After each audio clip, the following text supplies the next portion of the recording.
ಎಲ್ಲರಿಗೂ good evening Raj. ಧನ್ಯವಾದಗಳು ರಾಜ್. ನಾನು ಇವತ್ತು ಪರವಾಗಿಲ್ಲ. ಇವತ್ತಿನಿಂದ ಮತ್ತೆ ತರಗತಿಗಳು ಮುಂದುವರಿಯುತ್ತೆ ಸ್ನೇಹಿತರೆ. ಸೊ ಇನ್ನು ಮುಂದೆ ಭಾನುವಾರ ಶನಿವಾರ ಕೂಡ ತರಗತಿಗಳನ್ನ ಮಾಡ್ಬೇಕಾಗತ್ತೆ ನಾವು. ಯಾಕೆಂದ್ರೆ ಡಿಸೆಂಬರ್ ಫಸ್ಟ್ ವೀಕ್ ಒಳಗೆ ನಾವು ಸಿಲೆಬಸ್ ಮುಗಿಸಿದ್ರೆ ನಿಮ್ಗೆ ಬೇರೆದಕ್ಕೆ ಓದಕ್ಕೆ ಅವೆಲ್ಲ ಮಾಡೋದಕ್ಕೆ ಸರಿ ಹೋಗುತ್ತೆ. ಸೊ ಈ ಕಾರಣದಿಂದ ತಡೆ ಮಾಡದೆ ಇವತ್ತಿನ ತರಗತಿ ಏನಿದೆ ಮುಖ್ಯವಾದಂತ ತರಗತಿ. ಯಾಕೆ ಅಂದ್ರೆ ನಾವು ಸಾಗರ ಸಮುದ್ರ ಅಧ್ಯಯನ ಮಾಡ್ತಾ ಇದ್ದೀವಿ. ತಮ್ಮೆಲ್ಲರಿಗೂ ನನ್ನ ಪರಿಚಯ ಇದೆ. ಸೊ ಆಸ್ ರಿಸಲ್ಟ್ ಅದರ ಮತ್ತೆ ಪರಿಚಯ ಮಾಡೋ ಅವಶ್ಯಕತೆ ಇಲ್ಲ. ಭೂಗೋಳ ಮತ್ತು ಪರಿಸರ ಶಾಸ್ತ್ರದಲ್ಲಿ ನಮ್ಮ ಸಿಲೆಬಸ್ ನಲ್ಲಿ ನೋಡಿ, ಎಲ್ಲ ಸಿಲೆಬಸ್ ನೋಡಿ, ಇಲ್ಲಿ ಇದೊಂದು ಸಿಲೆಬಸ್ ಅಲ್ಲಿ ಜಗತ್ತಿನ ಸಾಗರಗಳ ಲವಣಾಂಶ ಅಂತ ಇದೆ ನೋಡಿ, ಕಾಣ್ತಾ ಇದೆ ಎಲ್ಲರಿಗೂ. ಇದು ತುಂಬಾ ಮುಖ್ಯವಾದಂತ ಟಾಪಿಕ್. ಇದು ಸಿಲೆಬಸ್ ಅಲ್ಲಿ ಕೊಟ್ಟಿರೋದು ನೋಡಿ. ಎಲ್ಲಿದೆ ಅದು? ಇಲ್ಲಿ ಸಾಗರ ಲವಣಾಂಶ ಇಲ್ಲಿ ನೋಡಿ, ವಿಶ್ವ ಸಾಗರಗಳ ಲವಣಾಂಶ, ವಿಶ್ವ ಸಾಗರಗಳ ಲವಣಾಂಶ ಕಾಣ್ತಾ ಇದೆ ಎಲ್ಲರಿಗೂ. ಸಿಲೆಬಸ್ ಮೇನ್ ಸಿಲೆಬಸ್, ಹಂಗೆ ಪ್ರಿಲಿಮ್ಸ್ಗೂ ಇಂಪಾರ್ಟೆಂಟ್ ಈ ಟಾಪಿಕ್.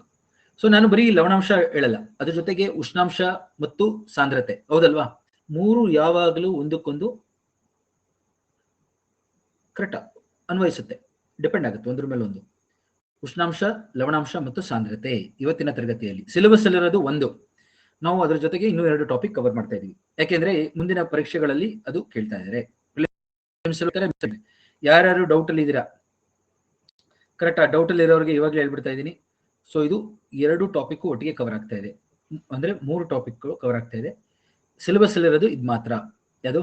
ಲವಣಾಂಶ ಮಾತ್ರ, ಆಯ್ತಾ? ಸಿಲೆಬಸ್ ಅಲ್ಲಿರೋದು ಲವಣಾಂಶ ಮಾತ್ರ. ನಾನು ಉಷ್ಣಾಂಶ, ಇಲ್ಲಿ ಕಾಣಿಸ್ತಾ ಇದೆಯಲ್ಲ, ಸಾಗರದ ನೀರಿನ ತಾಪಮಾನ, ಸಾಗರದ ನೀರಿನ ಲವಣಾಂಶ, ಸಾಗರದ ನೀರಿನ ಸಾಂದ್ರತೆ, ಗೊತ್ತಲ್ವಾ? ಭೌತಿಕ ಅಂಶಗಳು ಅಂತ ಕರಿತೀವಿ.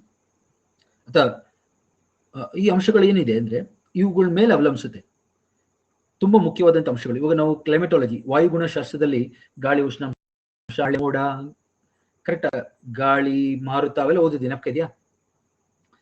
ಅದು ಕ್ಲೈಮೆಟಾಲಜಿ.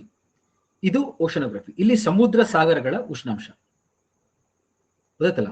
ಗಾಳಿ ಉಷ್ಣಾಂಶ ಓದಿದ್ವಿ ಕ್ಲೈಮೆಟಾಲಜಿನಲ್ಲಿ, ವಾಯುಗುಣಶಾಸ್ತ್ರದಲ್ಲಿ. ಇದು ನೀರಿನ ಉಷ್ಣಾಂಶ ಓದ್ತಾ ಇದೀವಿ ಎಲ್ಲಿ? ಇಲ್ಲಿ, ಓಕೆ, ಸಾಗರದಲ್ಲಿ ನಾವು ಓದ್ತಾ ಇರೋದು. ಸೊ ಎಲ್ಲರಿಗೂ ಕೇಳಿಸ್ತಾ ಇದೆಲ್ಲ? ಆಡಿಯೋ ವಿಡಿಯೋ ಚೆಕ್ ಮಾಡ್ಬಿಡಿ ಇವಾಗಲೇ, ಆಮೇಲೆ ಆಡಿಯೋ ಕೇಳಿಸ್ತಾ ಇಲ್ಲ ಅನ್ಬಿಡಿ. ಹಾ, ಸೊ ನೋಡಿ ಎಲ್ಲರೂ ಹೆಡ್ಡಿಂಗ್ ಕೊಡಿ, ನೀರಿನ ತಾಪಮಾನ, ನೀರಿನ ತಾಪಮಾನ, ನೀರಿನ ತಾಪಮಾನ. ಸೊ ನೋಡಿ, ಸಾಗರದ ನೀರಿನ ತಾಪಮಾನ ಮುಖ್ಯವಾಗಿ ನಾವು ಥರ್ಮೋಮೀಟರ್ ಅಲ್ಲಿ ಅದನ್ನ ಪರೀಕ್ಷೆ ಮಾಡ್ತೀವಿ. ಸಾಗರದ ತಾಪಮಾನ ಅಂದ್ರೆ ಏನು? ನೀರಿನಲ್ಲಿ ಎಷ್ಟು ಶಾಖ ಇದೆ ಅಥವಾ ಶಾಖ ಇಲ್ಲ ಅನ್ನೋದರ ಸೂಚನೆ. ಎಲ್ಲರೂ ಇವಾಗ ನಾನು ಹೇಳ್ತೀನಿ, ನನಗೆ ಜ್ವರ ಬಂದಿದೆ, ಏನರ್ಥ? ನನಗೆ ಟೆಂಪರೇಚರ್ ಇದೆ ಅಂತಾರೆ ಒಬ್ಬೊಬ್ರು, ಕರೆಕ್ಟಾ? ಅಂದ್ರೆ ಜಾಸ್ತಿ ಉಷ್ಣಾಂಶ ಹೆಚ್ಚಾಗಿದೆ ಅಂತ, ದೇಹದ ತಾಪ ಹೆಚ್ಚಾಗಿದೆ ಅಂತ, ಹೌದಲ್ಲ? ನಾನು ಅದನ್ನೇ ಹೇಳಿದ್ದು ಓದ್ ತರಗತಿಯಲ್ಲಿ. ತಾಪಮಾನ, ದೇಹದ ತಾಪಮಾನ ಅಂದ್ರೆ ಟೆಂಪರೇಚರ್ ನೋಡ್ತೀವಿ ನಾವು ಥರ್ಮೋಮೀಟರ್ ಇಟ್ಟು. ಥರ್ಮೋಮೀಟರ್ ಏನ್ ಹೇಳ್ತಾ ಇತ್ತು? 102, 103 ಅಂದ್ರೆ ಏನು? ದೇಹದ ತಾಪಮಾನ ಜಾಸ್ತಿ ಆಗಿದೆ, ನಾರ್ಮಲ್ ಆಗಿಲ್ಲ ಅಂತ, ಗೊತ್ತಲ್ಲ? ಹಂಗೇನೆ ನೀರಿನಲ್ಲಿ ತಾಪಮಾನ ಎಷ್ಟಿದೆ ಎಷ್ಟಿಲ್ಲ ಅದರ ಸೂಚನೆನೇ ಟೆಂಪರೇಚರ್, ಆಯ್ತಾ? ಅದನ್ನ ಮೆಜರ್ ಮಾಡೋದು ಥರ್ಮೋಮೀಟರ್. ನಾವು ನೀರ್ದು ಮೆಜರ್ ಮಾಡ್ತಾ ಇರೋದು. ನಾವು ಇವಾಗ ನಮ್ದು ಮೆಜರ್ ಮಾಡ್ತೀವಲ್ಲ ಥರ್ಮೋಮೀಟರ್ ಇಟ್ಕೊಂಡು, ಹಂಗೆ ನೀರಲ್ಲಿ ಮಾಡ್ತಾ ಹೋಗಕ್ಕಾಗತ್ತಾ? ಕರೆಕ್ಟ್ ಅಲ್ವಾ? ನೀರೊಳಗೆ ಹೋಗ್ಬೇಕಾದ್ರೆ ಸಾಗರದಲ್ಲಿ ಎಷ್ಟೋ ಹಾಳಕ್ಕೆ ಹೋಗ್ತಾ ಇರ್ತಾರೆ. ಯಾರನ್ನಾರು ಕಳ್ಸಕ್ಕಾಗತ್ತ? ಅವ್ರು ನೋಡ್ಕೋಬಪ್ಪ ನೀನು ನೀರೊಳಗೆ ಅಂತ. ಗೊತ್ತಾಗ್ತಿದೆ ಎಲ್ಲರಿಗೂ? ಎಷ್ಟು ದೊಡ್ಡ ಸಾಗರ ಇರುತ್ತೆ, ಆ ಸಾಗರ ತಳದವರ್ಗು ಯಾರು ಹೋಗಿ ಉಷ್ಣಾಂಶ ಮೆಜರ್ ಮಾಡಕ್ಕಾಗತ್ತಾ? ಇಲ್ಲಿ ಇಲ್ಲಿ ಇಲ್ಲಿ ಆಗಲ್ಲ. ಅದಕ್ಕೆ ಏನ್ ಮಾಡ್ತಾ ಇದೀವಿ, ಒಂದು ಬಕೆಟ್ ಥರ್ಮೋಮೀಟರ್ ಅಂತ ಬರುತ್ತೆ. ಬಕೆಟ್ ಥರ್ಮೋಮೀಟರ್ ತರ ಇರುತ್ತೆ, ಬಕೆಟ್ ತರ ಇರುತ್ತೆ. ಒಂದು ಡೆಪ್ತ್ ಸೆಟ್ ಮಾಡಿರ್ತೀವಿ 500 ಮೀಟರ್ ಅಂತ, ಅಲ್ಲಿವರೆಗೆ ಹೋಗುತ್ತದು. ದಾರ ಕಟ್ಬಿಟ್ಬಿಡ್ತೀವಿ ಅದನ್ನ. ನೀರೊಳಗೆ ಹೋಗ್ತಾ ಹೋಗ್ತಾ ಹೋಗ್ತಾ ಹೋಗ್ತಾ ಹೋಗ್ತಾ ಅದು ನಿಂತ್ಬಿಡುತ್ತೆ, ಆಯ್ತಾ?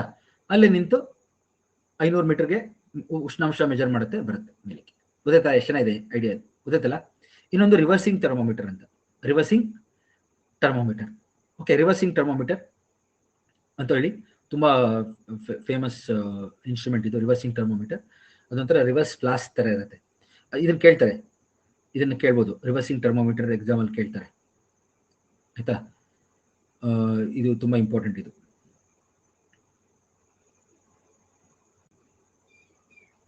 ಇದನ್ನ ನಾವು ನ್ಯಾನ್ಸನ್ ಬಾಟಲ್ ಅಂತಾನು ಕರಿತೀವಿ.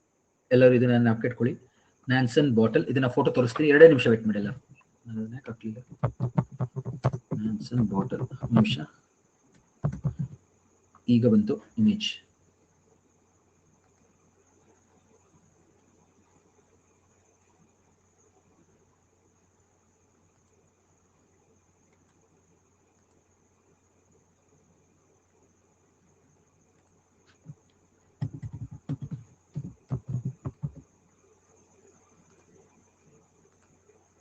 ನೋಡಿ, ಎಲ್ಲರೂ ಇಮೇಜ್ ಕಾಣ್ತಾ ಇದೆಯಾ? ಈಗ ಬರ್ತಾ ಇದೆ. ಯಾಕೆಂದ್ರೆ ಎಕ್ಸಾಮ್ ಅಲ್ಲಿ ಈ ತರದನ್ನ ಕೇಳ್ಬಿಡೋರು, ಸುಮ್ಮನೆ ತಮಾಷೆಗೆ ಅವ್ರು ಈ ತರದ್ ಏನಾದ್ರು ಕೇಳ್ಬಿಡ್ತಾರೆ ಒಂದು ಸ್ಟೇಟ್ಮೆಂಟ್ ತರ. ಅವಾಗ ನೀವು ಇದೆಲ್ಲ ನೋಡೇ ಇರಲ್ಲ ಎಷ್ಟೊಂದು ಸತಿ. ನಾವು ಇದನ್ನ ಯೂಸ್ ಮಾಡಿದೀನಿ ನಾನೇ, ಅರೇಬಿಯನ್ ಸೀನಲ್ಲಿ, ಮತ್ತೆ ಬೇ ಆಫ್ ಬೆಂಗಾಲ್ ಅಲ್ಲಿ, ಮತ್ತು ಅಂಡಮಾನ್ ಸೀನಲ್ಲಿ, ಕೋರಲ್ ಸಿ, ಫಿಲಿಪೀನ್ ಸಿ, ಈ 5 ಕಡೆ ನಾವೇ ಮೆಜರ್ ಮಾಡಿದೀವಿ ಇದೇ ಯೂಸ್ ಮಾಡಿ. ನೋಡಿ ಇದು ಹೆಂಗಿರುತ್ತೆ ಅಂದ್ರೆ, ಇದು ದಾರ ಇದೆ ನೋಡಿ, ಇದು ದಾರ, ರೋಪ್. ಬೇಗ ಮುಗಿಸೋಣ, ನೋಡಿ ಇದನ್ನ ಒಂದ್ಸತಿ, ಇಂಟ್ರೆಸ್ಟಿಂಗ್ ಇದೆ ಇದು. ಇದು ಫ್ಲಾಸ್ಕ್, ಇದು ಫ್ಲಾಸ್ಕ್, ಇದು ಫ್ಲಾಸ್ಕ್, ಇದು ಮುಚ್ಚಳ ಇದೆ ನೋಡಿ, ಕ್ಯಾಪ್. ಇದನ್ನ ಉಲ್ಟಾ ಕಳಿಸ್ತೀವಿ ನಾವು ನೀರೊಳಗೆ, ಹಿಂಗ್ ಉಲ್ಟಾ ಕಳಿಸ್ತೀವಿ. ಎಷ್ಟು ಡೆಪ್ತ್ ಬೇಕು? Like 100 metre. 100 ಮೀಟರ್ಗೆ ಹೋದ್ಮೇಲೆ ಏನ್ ಮಾಡುತ್ತೆ ಅದು? 100 ಮೀಟರ್ಗೆ ಹೋದ ತಕ್ಷಣ ಅದು ಉಲ್ಟಾ ಹೋಗುತ್ತೆ, ಗೊತ್ತಾಯ್ತಲ್ಲ?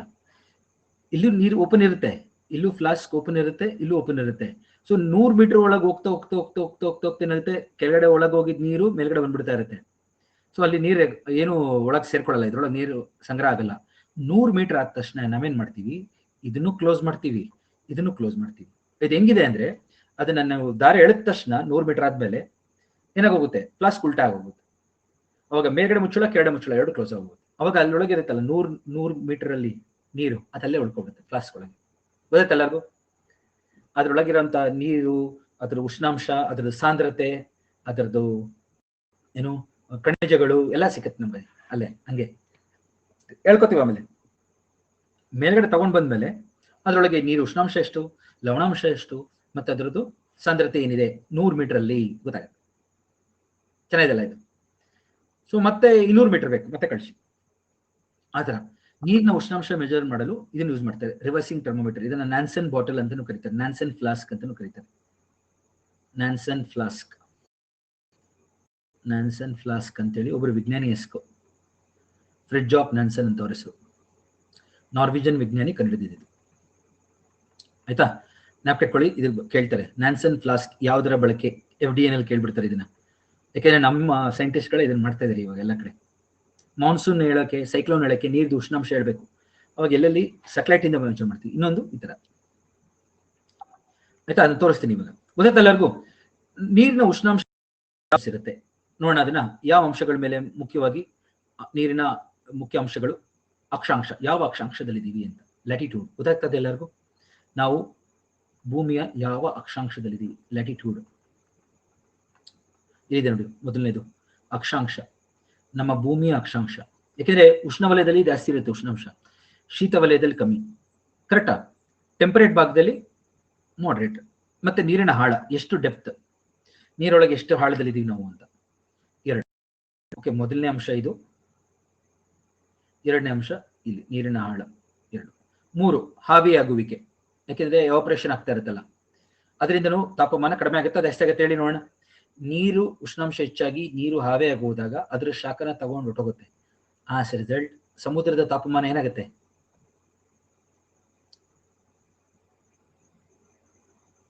ಆವಿಯಾಗುವಿಕೆಯಿಂದ, ಎವಾಪರೇಷನ್ ಇಂದ ಟೆಂಪರೇಚರ್ ಕಡಿಮೆ ಆಗುತ್ತೆ, ಜಾಸ್ತಿ ಆಗುತ್ತೆ. ತಾಪಮಾನ ಹೆಚ್ಚಾಗುತ್ತದ, ಕಡಿಮೆ ಆಗುತ್ತದ? ಕಡಿಮೆ ಆಗುತ್ತೆ. ವೆರಿ ಗುಡ್, ಕಡಿಮೆ ಆಗುತ್ತೆ ಆವಿಯಾಗುವಿಕೆ. Correct, very good. ಹಂಗೆ ನದಿಗಳಿಂದ ನೀರು ಒಳಹರಿವು, ಕರೆಕ್ಟ್. ನದಿಗಳು ಬರ್ತಾ ಇರ್ತಾನೆ, ಎಲ್ಲ ಕಡೆಯಿಂದ ನದಿ ಬರುತ್ತೆ, ಎಲ್ಲ ನದಿ ಹರಿತಾ ಇದೆ, ಆ ಕಡೆಯಿಂದ ಈ ಕಡೆಯಿಂದ ಎಲ್ಲ ಕಡೆಯಿಂದ ನದಿ ಬಂದಾಗ ಏನಾಗುತ್ತೆ? ನೀರು ತಂದಾಕತ್ತೆ, ಅವಾಗ ಉಷ್ಣಾಂಶನೂ ಕಡಿಮೆ ಆಗುತ್ತೆ. ಹಂಗೆ ಮಳೆ ಆದಾಗ್ಲೂ ಅಷ್ಟೇ ತಾಪಮಾನ ಕಡಿಮೆ ಆಗುತ್ತೆ. ಹಂಗೆ ಹಿಮ ನದಿಗಳ ಕರಗುವಿಕೆ, ಹಿಮ ನದಿಗಳು ಎಲ್ಲ ಕರಗೋದ್ರಿಂದ ತಾಪಮಾನ ನೀರು ಕಮ್ಮಿ ಆಗುತ್ತೆ. ನೀರಿನ ಏನು ವಿಸ್ತರಣೆ ಅಥವಾ ವಿತರಣೆ, ಯಾವ ರೀತಿ ಡಿಸ್ಟ್ರಿಬ್ಯೂಷನ್ ಆಗಿದೆ ಅಂತ, ಯಾವ ರೀತಿ distribution of land and water. ಯಾಕಂದ್ರೆ ಎಲ್ಲ ಕಡೆನೂ ಭೂಮಿ ಮತ್ತು ನೀರು ಸಮ ಇಲ್ಲ, ಹೌದಾ? ಇಂಗ್ಲೀಷಲ್ಲೂ ಇದೆ ನೋಡಿ, ಟರ್ಮೋಮೀಟರ್, ಬಕೆಟ್ ಟರ್ಮೋಮೀಟರ್, ರಿವರ್ಸಿಂಗ್ ಟರ್ಮೋಮೀಟರ್. ಇಂಗ್ಲೀಷಲ್ಲಿ ಬೇಕಾಗಿರೋರಿಗೆ ನೋಡಿ, ಅಕ್ಷಾಂಶಗಳು ಲ್ಯಾಟಿಟ್ಯೂಡ್, ಡೆಪ್ತ್ ಆಳ, ಆವಿಯಾಗುವಿಕೆ, ನೀರಿನ ಒಳಹರಿವು, ನದಿಗಳಿಂದ, ಮಳೆಯಿಂದ, ಹಿಮದಿಂದ ಮತ್ತು ಭೂಮಿ ಮತ್ತು ನೀರಿನ ಹಂಚಿಕೆ. ಯಾಕೆಂದ್ರೆ ಎಲ್ಲ ಕಡೆನೂ ಮತ್ತು ನೀರು ಸಮ ಅಲ್ಲ. ಕರೆಕ್ಟಾ? ಎಲ್ಲರೂ ನೋಡಿ, ಇಲ್ಲಿ ಈಕ್ವೇಟರ್ ಇಲ್ಲಿ ಬರ್ತಾ ಇದೆ ನೋಡಿ, ಈಕ್ವೇಟರ್ ಇದು ಸಮಭಾಜಕ ವೃತ್ತ ಇಲ್ಲಿದೆ. ಉತ್ತರಕ್ಕೆ ಭೂಮಿ ಜಾಸ್ತಿ. ಸೊ ಭೂಮಿ ಜಾಸ್ತಿ ಇರೋದ್ರಿಂದ ಇಲ್ಲಿ ಇಲ್ಲಿ ನೀರು ಜಾಸ್ತಿ. ಭೂಮಿ ಬೇಗ ಕಾಯುತ್ತಾ, ನೀರು ಬೇಗ ಕಾಯುತ್ತಾ? ಸ್ಪೆಸಿಫಿಕ್ ಹೀಟ್ ಕೆಪಾಸಿಟಿ, ನಿರ್ದಿಷ್ಟ ಶಾಖ ಸಾಮರ್ಥ್ಯ ಭೂಮಿದು ಕಡಿಮೆ, ಅಂದ್ರೆ ಬೇಗ ಕಾಯುತ್ತೆ, ಬೇಗ ತಂಪಾಗುತ್ತೆ. ನೀರ್ದು ನಿರ್ದಿಷ್ಟ ಶಾಖ ಸಾಮರ್ಥ್ಯ ಜಾಸ್ತಿ, ನಿಧಾನ ಕಾಯುತ್ತೆ, ನಿಧಾನ ತಿಳಿಯುತ್ತೆ. ಸೊ ಆಸ್ ರಿಸಲ್ಟ್ ಈ ನಿರ್ದಿಷ್ಟ ಶಾಖ ಏನಿದೆ, ಹೀಟ್ ಭೂಮಿದು ಜಾಸ್ತಿ ಆಗೋಗುತ್ತೆ, ಬೇಗ ಲ್ಯಾಂಡ್ ಅದು ಜಾಸ್ತಿ ಆಗುತ್ತೆ. ಆಯ್ತಾ? ಲ್ಯಾಂಡ್ ಜಾಸ್ತಿ ಇದ್ರೆ ಏನಾಗುತ್ತೆ, ಅದರ ತಾಪಮಾನ ನೀರ್ಗೆ ಹೋಗುತ್ತೆ. ಸಂವಹನ ಅಂತ ಕರೀತೀವಿ, ಎಲ್ಲರಿಗೂ ಅರ್ಥ ಆಗುತ್ತಾ? ಸಂವಹನ ಅಂದ್ರೆ ಕಂಡಕ್ಷನ್. ಕಂಡಕ್ಷನ್ ಯಾವಾಗ್ಲೂ ಹೆಚ್ಚು ಉಷ್ಣಾಂಶದಿಂದ ಕಡಿಮೆ ಉಷ್ಣಾಂಶದ ಕಡೆ ನಡೆಯುತ್ತೆ ತಾನೆ, ಅವಾಗ ಶಾಖ ಹೊರಟೋಗುತ್ತೆ. ಇಲ್ಲಿಂದ ಭೂಮಿಯಿಂದ ನೀರಿಗೆ, ಭೂಮಿಯಿಂದ ನೀರಿಗೆ ಈ ರೀತಿ ಆಗುತ್ತದೆ. ಆಯ್ತಾ? ನಾವು ಕಟ್ಕೊಳ್ಳಿ,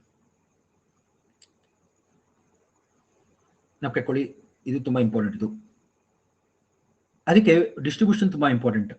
ಈಗ ನನ್ಗೆ ಹೇಳಿ, ಇಲ್ಲಿ ಈ ತರ ಸುತ್ತುವರೆದಿರುತ್ತಲ್ಲ, ಭೂಮಿ ಸುತ್ತುವರೆದಿರುತ್ತೆ ನೋಡಿ ನೀರಿನ, ಇದು ಮೆಡಿಟರೇನಿಯನ್ ಸಮುದ್ರ. ಮೆಡಿ ಅಂದ್ರೇನು? ಮಧ್ಯ. ಮೆಡಿ ಅಂದ್ರೆ ಟೆರೇನ್ ಅಂದ್ರೇನು? ಭೂಮಿ. ಓಕೆ, ಭೂಮಧ್ಯ ಸಾಗರ ಎಲ್ಲರಿಗೂ ಭೂಮಧ್ಯ ಸಮುದ್ರ ಅಂದ್ರೆ, ಭೂಮಧ್ಯ ಅಂದ್ರೆ ಭೂಮಿಯ ಮಧ್ಯ ಇರುವಂತ ಸಮುದ್ರ, ಇದು ಮೆಡಿಟರೇನಿಯನ್ ಸಿ. ಈ ಮೆಡಿಟರೇನಿಯನ್ ಸಿ ನಲ್ಲಿ ಏನಾಗೋಗುತ್ತೆ, ಟೆಂಪರೇಚರ್ ಜಾಸ್ತಿ ಆಗೋಗುತ್ತೆ. ಯಾಕೆ? ಭೂಮಿ ಇರೋದ್ರಿಂದ. ಅಂದ್ರೆ ಇಲ್ಲಿ ನೋಡಿ, ಎಕ್ಸ್ ವೈ ಎರಡೂ ಒಂದೇ ಜಾಗ, ಎಕ್ಸ್ ವೈ ಒಂದೇ ಅಕ್ಷಾಂಶದಲ್ಲಿದೆ. ಆದ್ರೆ ಎಕ್ಸ್ ಜಾಸ್ತಿ ಉಷ್ಣಾಂಶನ, ವೈ ಜಾಸ್ತಿ ಉಷ್ಣಾಂಶನ? ನೋಡಿ, ಹೇಳಿ ನೋಡೋಣ. ಎಕ್ಸ್ ಮತ್ತೆ ವೈ ನಲ್ಲಿ ಉಷ್ಣಾಂಶ ಮೆಜರ್ ಮಾಡಿದ್ರೆ ಎಲ್ ಜಾಸ್ತಿ ಉಷ್ಣಾಂಶ ರೆಕಾರ್ಡ್ ಆಗುತ್ತೆ?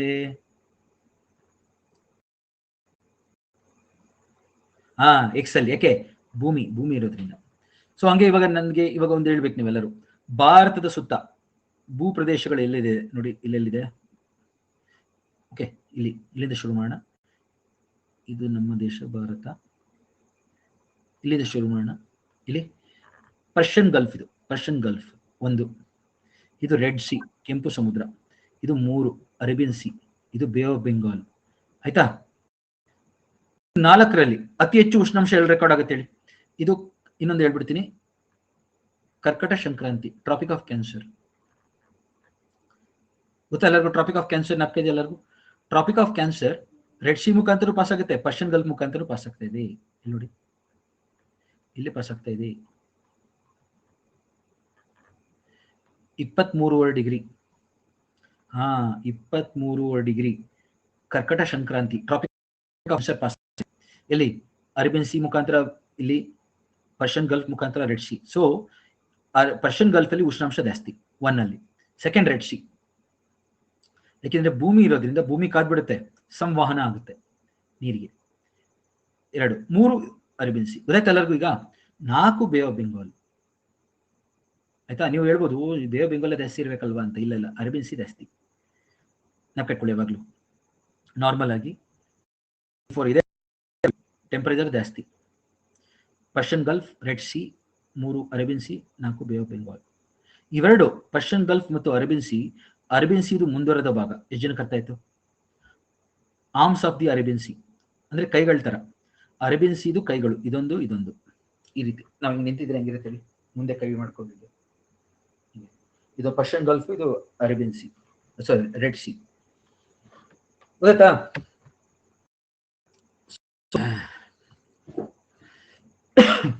ಸೊ ನಾವು ಕಟ್ಕೊಳ್ಳಿ 1, 2, 3, 4. ಸೊ ಭೂಮಿ ಇದ್ರೆ ಭೂಮಿಯಿಂದ ಜಾಸ್ತಿ ಶಾಖ ಬರುತ್ತೆ.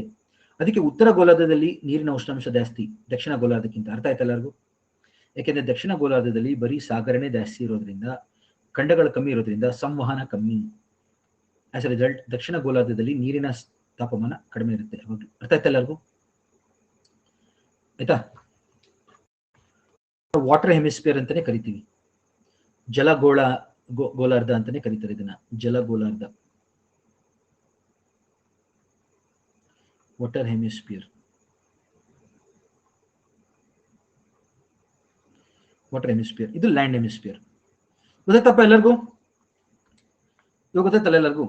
ಈಗ ನಾವೇನ್ ಮಾಡ್ಬೇಕು ನೋಡಿ, ಉಷ್ಣಾಂಶ ಎಲ್ಲೆಲ್ಲಿ ಜಾಸ್ತಿ ಇರುತ್ತೆ ಅನ್ನೋದನ್ನ ನಾನು ಒಂದು ಫಸ್ಟ್ ಹಾರಿಜಾಂಟಲ್ ಅಂದ್ರೆ ಸಾಗರದ ಮೇಲೆ ಕಡೆ ಅದನ್ನ ಬರಿಬೇಕು. ಫಸ್ಟ್ ಒಂದು ಗ್ರಾಫ್ ಎಲ್ಲರೂ ನಾನು ಬರ್ದಂಗೆ ಬರೀರಿ. ಒಂದು ಫಸ್ಟ್ ಒಂದು ಚಿಕ್ಕದಾಗಿ ಒಂದು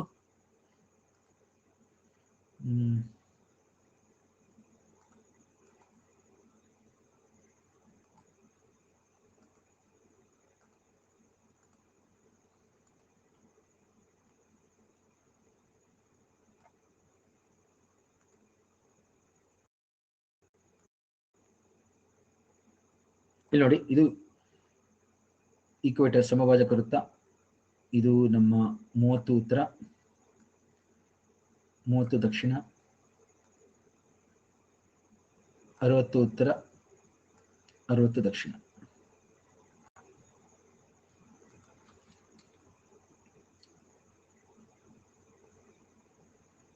ಇದು 90 ನಾರ್ತ್,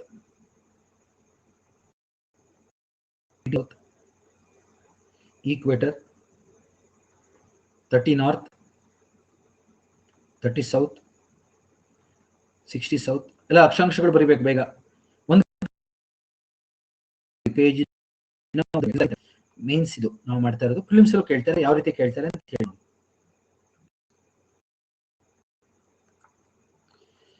ಕೆಲವರು ಕ್ಲೈಮೇಟಾಲಜಿ ಕ್ಲಾಸ್ ಅಟೆಂಡ್ ಆಗಿಲ್ಲ, ಅವ್ರಿಗೆ ಕಷ್ಟ ಆಗುತ್ತೆ.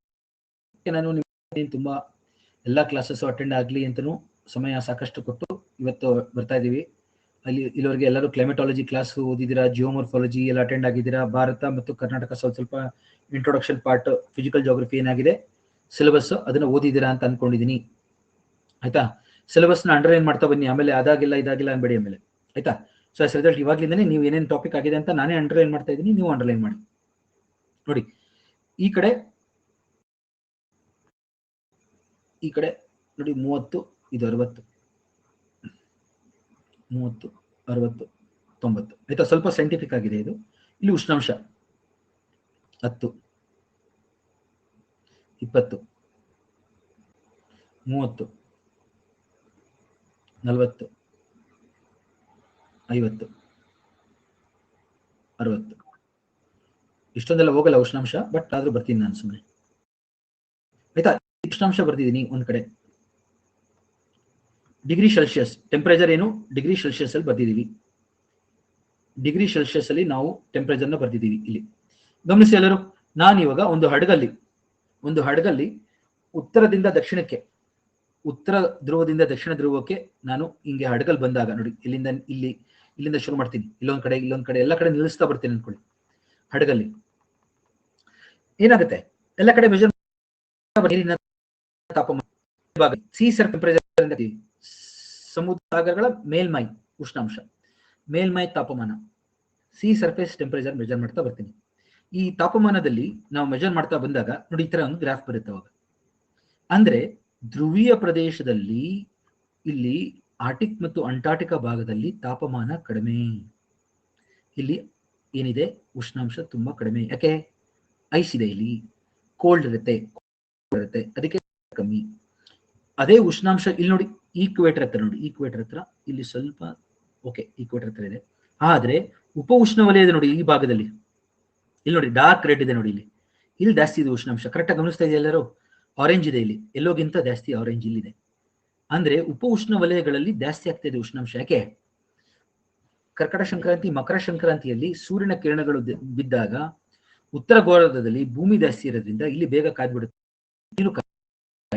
ದಕ್ಷಿಣ ಗೋಳಾರ್ಧದಲ್ಲೂ ಈ ಭಾಗದಲ್ಲಿ ನಮ್ಗೆ ಉಷ್ಣಾಂಶ ಸಿಗ್ತಾ ಇದೆ. ಆದ್ರೆ ಈಕ್ವೇಟರ್ ಹತ್ರ ನಮ್ಗೆ ಅಷ್ಟು ಉಷ್ಣಾಂಶ ಇಲ್ಲ ನೋಡಿ. ಈಕ್ವೇಟರ್ ಹತ್ರ ಮಳೆ ಆಗ್ತಾ ಇದೆ. ಈಕ್ವೇಟರ್ ಹತ್ರ ಯಾವ ತರ ಮಳೆ ಆಗುತ್ತೆ? ಈಕ್ವೇಟರ್ ಹತ್ರ ಪ್ರತಿದಿನ ನಮ್ಗೆ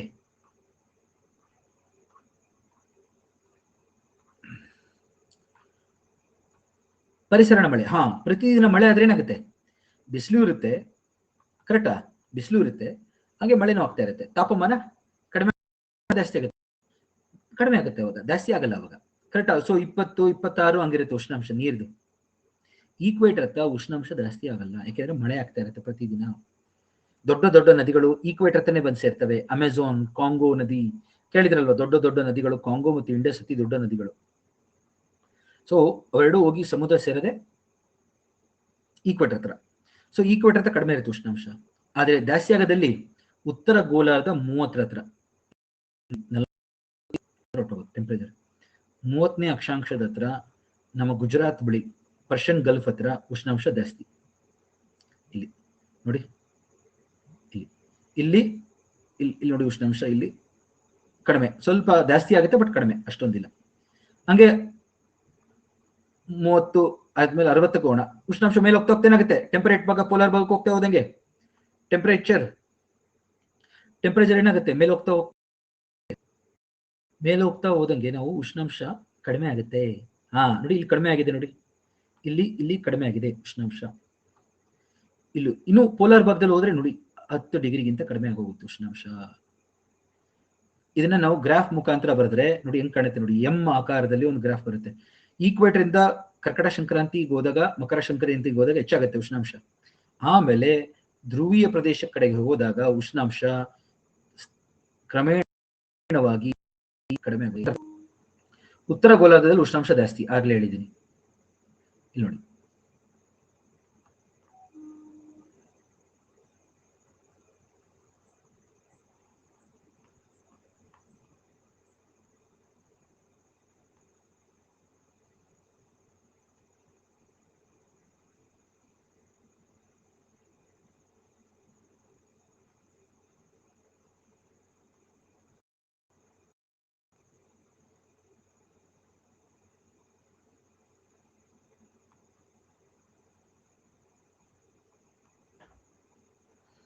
ಇಲ್ಲ ಸೌದಿ ಅರೇಬಿಯಾದಲ್ಲಿ ಏನೋ ಫಾರೆಸ್ಟ್ ಇಲ್ಲ, ಕಾಡು, ಫುಲ್ ಡೆಸರ್ಟ್ ಅದು.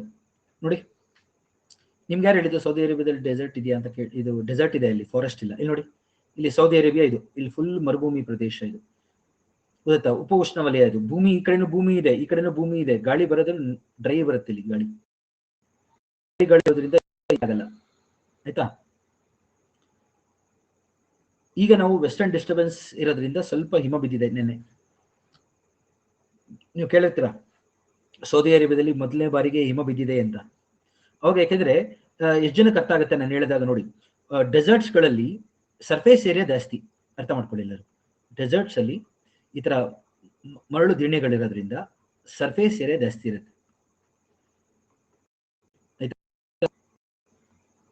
ಸೊ ದಿಂದ ಕಾದ್ಬಿಡುತ್ತೆ ಡೆಸರ್ಟ್, ಎಷ್ಟು ಜನಕ್ಕೆ ಅರ್ಥ ಆಗ್ತದೆ. ದಿಂದ ಹೊತ್ತಲ್ಲಿ ಉಷ್ಣಾಂಶ ಜಾಸ್ತಿ ಆಗೋಗುತ್ತೆ. ಆದ್ರೆ ರಾತ್ರಿ ಹೊತ್ತು ಎಲ್ಲ ಶಾಖನ್ನು ಏನು ಗಾಳಿಗೆ ಹಸ್ತಾಂತರ ಮಾಡಿ ಸಡನ್ ಆಗಿ ತಂಪಾಗೋಗುತ್ತೆ ರಾತ್ರಿ ಹೊತ್ತು. ಡೇ ಟೆಂಪರೇಚರ್ ಜಾಸ್ತಿ ಆಗುತ್ತೆ, ಆಯ್ತಾ. ನೈಟ್ ಅಲ್ಲಿ ಫುಲ್ ಕಡಿಮೆ ಆಗೋಗುತ್ತೆ.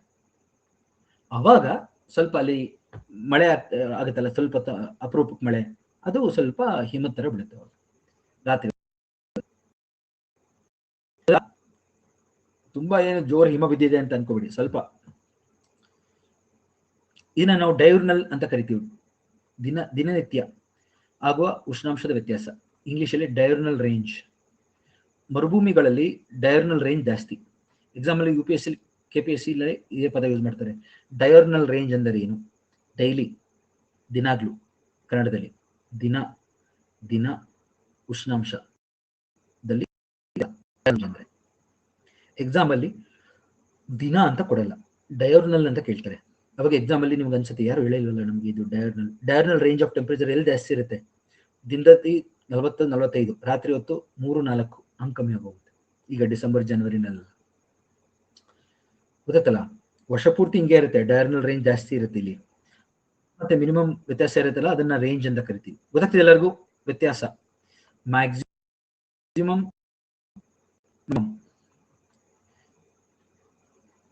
ವ್ಯತ್ಯಾಸವನ್ನು ರೇಂಜ್ ಅಂತ ಕರಿತೀವಿ. ರೇಂಜ್ ಡೈರ್ನಲ್ ರೇಂಜ್ ಎಲ್ಲಿ ಜಾಸ್ತಿ? ಡೆಸರ್ಟ್ಸ್ ಗಳಲ್ಲಿ. ಅರ್ಥ ಆಗ್ತಾ ಎಲ್ಲರಿಗೂ? ಇಲ್ಲಿ ಬನ್ನಿ ಇವಾಗ ವಾಪಸ್ಸು. ಸೊ ಗೊತ್ತಾಗ್ತದೆ ಎಲ್ಲ. ಗ್ರಾಫ್ ನೋಡ್ತಾ ಇದ್ರೆ ಇಲ್ವಾ ಎಲ್ಲರೂ? ಹಾರಿಜಾಂಟಲ್ ನೋಡಿದ್ವಿ ನಾವು ಇವಾಗ ತಾನೆ. ಸೊ ಎಲ್ಲಿ ಅದಕ್ಕೆ ನೋಡಿ, ನೀರಿನ ಉಷ್ಣಾಂಶ ಯಾವಾಗ 25, 26, 27 ಏನಾಗುತ್ತೆ? ಸೈಕ್ಲೋನ್ಗಳು ಬರ್ತವೆ. ಅರ್ಥ ಆಯ್ತಾ ಎಲ್ಲರಿಗೂ? ಯಾವ ಸೈಕ್ಲೋನ್ಗಳು ಬರ್ತವೆ ಅಂದ್ರೆ ನೀರಿನ ಉಷ್ಣಾಂಶ ಹೆಚ್ಚಾಗ್ತಾ ಇದೆ.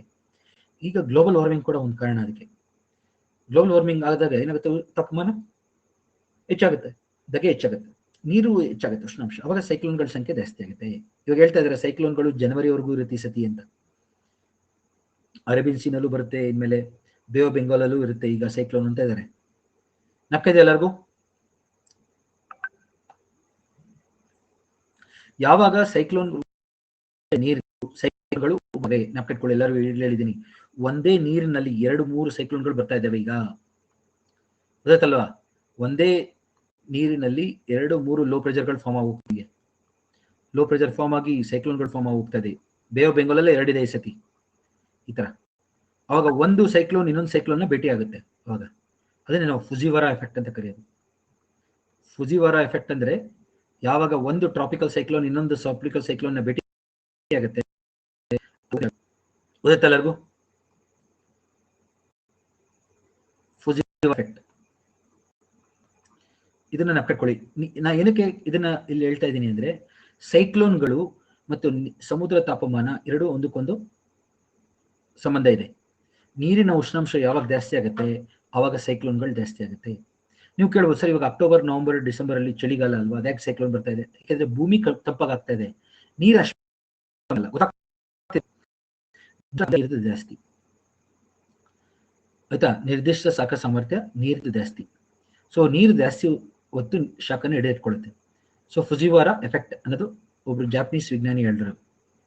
ಸೊ ಫುಜಿವಾರಾ ಎಫೆಕ್ಟ್ ನ ಕಟ್ಕೊಳ್ಳಿ. 2 ಸೈಕ್ಲೋನ್ಗಳು ಒಟ್ಟಿಗೆ ಭೇಟಿಯಾಗಿ ಅದರ ಉಗ್ರತೆ ಹೆಚ್ಚಾದಾಗ ಫುಜಿವಾರಾ ಎಫೆಕ್ಟ್ ಅಂತ ಕರೀತಾರೆ. ಇದು ಬರ್ಬೋದಲ್ವಾ ಎಕ್ಸಾಮ್ ಅಲ್ಲಿ? ಸೊ ನೀರಿನ ಉಷ್ಣಾಂಶಕ್ಕೆ ನಾವು ಸೈಕ್ಲೋನ್ಗಳಿಗೆ ಹೋಲಿಸ್ತಾ ಇದ್ದೀನಿ. ಈಗಲೇ ಹೇಳಿದ್ದೀನಿ ನಾನು, ಸೈಕ್ಲೋನ್ಗೂ ಇದಕ್ಕೂ ಏನ್ ಸಂಬಂಧ ಅಂತ ಹೇಳಿಲ್ಲ ಅನ್ಬೇಡಿ, ತುಂಬಾ ಇಂಪಾರ್ಟೆಂಟ್ ಇದು. ಈಗ ಹಾರಿಜಾಂಟಲ್ ಆಯ್ತು. ಗ್ರಾಫ್ ಗೊತ್ತಾಯ್ತಾ ಎಲ್ಲರಿಗೂ? ನೋಡಿ ಗ್ರಾಫ್ ಹೆಂಗಿದೆ, ಎಂ ಆಕಾರದಲ್ಲಿದೆ ಗ್ರಾಫ್. ಉತ್ತರ ಗೋಳದಲ್ಲಿ ಜಾಸ್ತಿ ಆಯ್ತು, ಆಮೇಲೆ ಹೋಗ್ತಾ ಕಮ್ಮಿ ಆಯ್ತು. ನೋಡಿ ಧ್ರುವೀಯ ಪ್ರದೇಶದಲ್ಲಿ ನೋಡಿ ತುಂಬಾ ಕಮ್ಮಿ, 10ಕ್ಕಿಂತ ಕಮ್ಮಿ ಇದೆ, 10ಕ್ಕಿಂತ ಕಮ್ಮಿ ಇದೆ, ಆಯ್ತಾ? ಇಲ್ಲಿ ನಿಮ್ಮೆಲ್ಲರಿಗೂ ನೆನಪಿದೆ ಟ್ರೇಡ್ ವಿಂಡ್ಸ್ ಇದೆ. ಉಷ್ಣವಲಯದಲ್ಲಿ trade winds, north East, south East trade winds, north East trade winds, south East trade winds.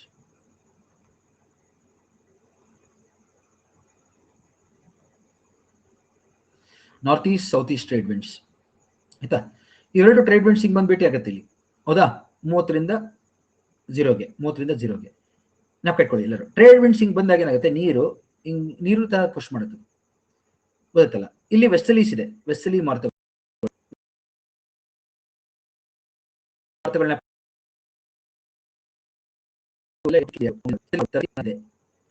ವೆಸ್ಟಲಿ ಮಾರುತಗಳು,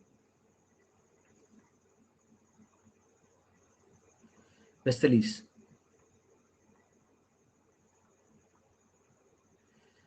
ವೆಸ್ಲಿ ಮಾರುತಗಳಿದೆ ಇಲ್ಲಿ. ಸಿಗ್ತಾ ಎಲ್ಲರಿಗೂ?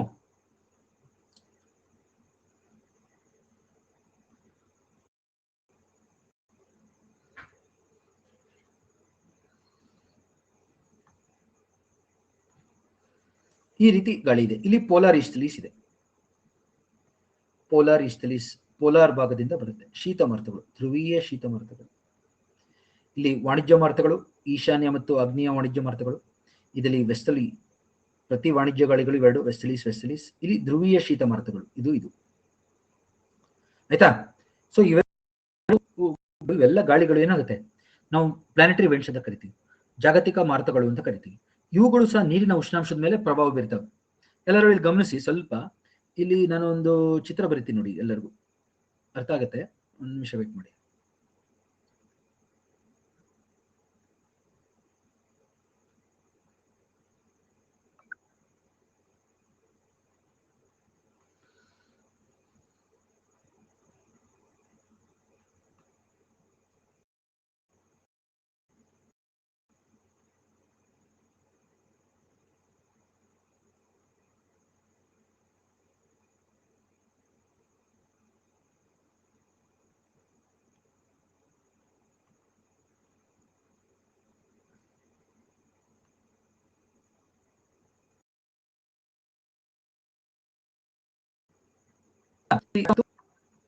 ಸೌತ್ ಅಮೆರಿಕಾ ಖಂಡ ನೋಡಿ ಎಲ್ಲರೂ,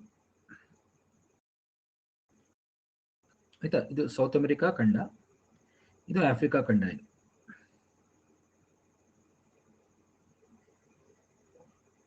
ಆಯ್ತಾ? ಇಲ್ಲಿ ಗಾಳಿ ಹಿಂಗ್ ಬೀಸಿದಾಗ ಎಲ್ಲ ಗಮನಿಸಿ ಎಲ್ಲರೂ, ಇಲ್ಲಿ ಹಿಂಗ್ ಗಾಳಿ ಬೀಸಿದಾಗ ಏನಾಗುತ್ತೆ, ಇಲ್ಲಿಂದ ಬಿಸಿ ಗಾಳಿ ಹಿಂಗೆ ಹೋಗುತ್ತಾನೆ, ಗಾಳಿ ಬೀಸಿದ ತಕ್ಷಣ ಹಿಂಗೆ, ಅವಾಗ ನೀರು ತಾವು ಬರುತ್ತೆ ಹಿಂಗೆ. ಅಂದ್ರೆ ಎಲ್ಲಿ ತಾಪಮಾನ ಹೆಚ್ಚಾಗುತ್ತೆ? ಅಟ್ಲಾಂಟಿಕ್ ಓಷನ್ ಅಂದ್ರೆ ಈ ಕಡೆ ತಾಪಮಾನ ಹೆಚ್ಚಾಗುತ್ತೆ. ಸೊ ಟ್ರೇಡ್ ವಿಂಡ್ಸ್ ಬೀಸೋದ್ರಿಂದ ನಮ್ಮ ನೀರಿನ ಭಾಗದಲ್ಲಿ ಈ ಕಡೆ ಅಂದ್ರೆ ಅಟ್ಲಾಂಟಿಕ್ ಸಾಗರದ ಪಶ್ಚಿಮದಲ್ಲಿ ಅಥವಾ ಯಾವುದೇ ಒಂದು ಸಾಗರದ ಪಶ್ಚಿಮದಲ್ಲಿ ಉಷ್ಣಾಂಶ ಹೆಚ್ಚಾಗುತ್ತೆ. ಸಾರಿ, ನೋಡಿ ಗಾಳಿ ಬೀಸೋದ್ರಿಂದ ಏನಾಗುತ್ತೆ, ಇಲ್ಲಿಂದ ನೀರು ಈ ಕಡೆ ಬರುತ್ತೆ, ಇಲ್ಲಿಂದ ಬರುತ್ತೆ ಈ ಕಡೆ. ಸೊ ಇಲ್ಲಿ ತಾಪಮಾನ ಹೆಚ್ಚಾಗುತ್ತೆ, ಇಲ್ಲಿ ಕಡಿಮೆ ಆಗುತ್ತೆ, ಇಲ್ಲಿ ಕಡಿಮೆ ಆಗುತ್ತೆ. ಯಾಕೆಂದ್ರೆ ನೀರು ಏನ್ ಮಾಡುತ್ತೆ, ಹಿಂಗ್ ಹೋದಾಗ ಗಾಳಿ ಹೋದಾಗ ಏನಾಗುತ್ತೆ, ನೀರು ಹೊರಟೋಗುತ್ತೆ ಮೇಲೆ. ಸೊ ನೀರು ತಾಪಮಾನ ಬಂದ್ಬಿಡುತ್ತೆ, ಅದಕ್ಕೆ ಇಲ್ಲಿ ಜಾಸ್ತಿ ಆಗುತ್ತೆ. ಸೊ ಉಷ್ಣ ವಲಯದಲ್ಲಿ ನಾವು ಕಟ್ಕೊಳ್ಳಿ, ಕೇಳ್ತಾ ಇದ್ದಾರೆ ಇದನ್ನ ಎಕ್ಸಾಮ್ ಅಲ್ಲಿ. ಉಷ್ಣ ವಲಯದಲ್ಲಿ ವಾಣಿಜ್ಯ ಮಾರುತಗಳಿಂದ ಸಾಗರಗಳ ಪಶ್ಚಿಮದಲ್ಲಿ ತಾಪಮಾನ ಹೆಚ್ಚಾಗುತ್ತದೆ, ಪೂರ್ವದಲ್ಲಿ ತಾಪಮಾನ ಕಡಿಮೆ ಆಗುತ್ತದೆ. ಇನ್ನೊಂದ್ಸತಿ ಹೇಳ್ತೀನಿ, ಉಷ್ಣ ವಲಯದಲ್ಲಿ in tropical regions because of trade winds the temperature increases in the west of the ocean and decreases in the east of the ocean. ಇನ್ನೊಂದ್ಸತಿ ಹೇಳ್ತೇನೆ, ಉಷ್ಣ ವಲಯದಲ್ಲಿ ವಾಣಿಜ್ಯ ಮಾರುತಗಳಿಂದ ಸಾಗರದ ಪಶ್ಚಿಮ ಭಾಗದಲ್ಲಿ ತಾಪಮಾನ ಹೆಚ್ಚಾಗುತ್ತದೆ, ಪೂರ್ವ ಭಾಗದಲ್ಲಿ ತಾಪಮಾನ ಕಡಿಮೆ ಆಗುತ್ತದೆ. ಆಯ್ತಾ? ಈ ರೀತಿ ನಮಗೆ ಕೇಳ್ತಾರೆ ಎಕ್ಸಾಮ್ ಅಲ್ಲಿ, ಈ ಸ್ಟೇಟ್ಮೆಂಟ್ ಕೊಟ್ಬಿಡ್ತಾರೆ, ಕರೆಕ್ಟಾ ತಪ್ಪಾ ಅಂತ ಕೇಳ್ತಾರೆ. ಗೊತ್ತಾ ಸ್ನೇಹಿತರೆಲ್ಲರೂ? ಇನ್ನೊಂದು ವರ್ಲ್ಡ್ ಮ್ಯಾಪ್ ಅಲ್ಲಿ ತೋರಿಸ್ತೀನಿ ನೋಡಿ, ನಾನು ನಿಮ್ಗೆ ಇಲ್ಲೇ ತೋರಿಸ್ತೀನಿ ನೋಡಿ, ಅವಾಗ ಇರ್ತಾ ಹೋಗುತ್ತೆ ಎಲ್ಲರಿಗೂ. ಇದ್ರಲ್ಲಿ ನೋಡಿ, ಈಗ ಟ್ರೇಡ್ ವಿಂಡ್ಸ್ ಹಿಂಗ್ ಬರ್ತಾ ಇದೆ ನೋಡಿ, ಇಲ್ಲಿ ಆರೆಂಜ್, ಗ್ರೀನ್ ಕಮ್ಮಿ ಆಗಿದೆ ನೋಡಿ, ಕಾಣ್ತಾ ಇದೆ ಎಲ್ಲರಿಗೂ? ಗ್ರೀನ್ ಕಮ್ಮಿ, ಆರೆಂಜ್ ಗಿಂತ ಕಮ್ಮಿ ಗ್ರೀನ್. ಆಫ್ರಿಕಾದ ಹತ್ರ ಕಡಿಮೆ ಆಗಿದೆ ನೋಡಿ, ಇಲ್ಲಿ ಗೊತ್ತಾಯ್ತಾ? ನೋಡಿ ಹಿಂಗ್ ಬರುತ್ತೆ ಉಷ್ಣಾಂಶ, ಹಿಂಗೆ ಗಾಳಿ ಎಲ್ಲ ಹಿಂಗ್ ಹೋದಾಗ ಇಲ್ಲಿ ಉಷ್ಣಾಂಶ ಇಲ್ಲಿ ಕಡಿಮೆ ಆಗ್ತಾ ಇದೆ ನೋಡಿ ಸ್ವಲ್ಪ. ನೋಡಿ ಆಸ್ಟ್ರೇಲಿಯಾ ಹತ್ರ, ಗೊತ್ತಾಯ್ತಾ? ಉಷ್ಣವಲಯದಲ್ಲಿ ಮಾರುತಗಳಿಂದ ಖಂಡಗಳ ಸಾಗರದ ಪಶ್ಚಿಮ ಭಾಗಕ್ಕೆ ಉಷ್ಣಾಂಶ ಹೆಚ್ಚಾಗುತ್ತದೆ, ಪೂರ್ವಕ್ಕೆ ಕಡಿಮೆ ಆಗುತ್ತೆ. ಈ ಇಮೇಜ್ ನ ಒಂದ್ಸತಿ ನೀವು ನಾವು ಕಟ್ಕೊಟ್ಬಿಟ್ರೆ ನೀವು ಎಲ್ಲ ಎಕ್ಸಾಮ್ ಅಲ್ಲಿ ಆಟಾಡ್ಬೋದು, ಗೊತ್ತಾಯ್ತಲ್ಲ?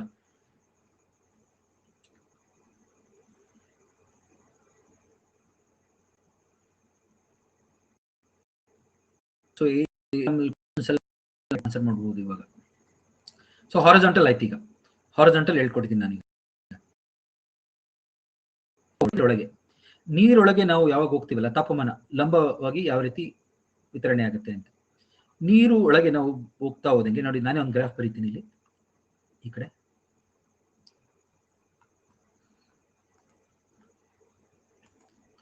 ಸೊ ನಾನು ನಿಮ್ಮ ಎದುರುಗಡೆನೆ ಯಾಕೆ ಗ್ರಾಫ್ ಬರೀತಿದ್ದೀನಿ ಅಂದ್ರೆ, ನಿಮ್ಗೆ ನೋಡೋರ್ಗೆ ಇವಾಗ ಬರೆಯೋದು ಹೆಂಗೆ ಅಂತ ಗೊತ್ತಾಗುತ್ತೆ, ಗೊತ್ತಲ್ಲ? ಸೊ ದಟ್ ಅವಾಗ ಎಕ್ಸಾಮ್ ಅಲ್ಲಿ ಬರೆಯೋದಕ್ಕೆ ಸುಲಭ ಆಗುತ್ತೆ.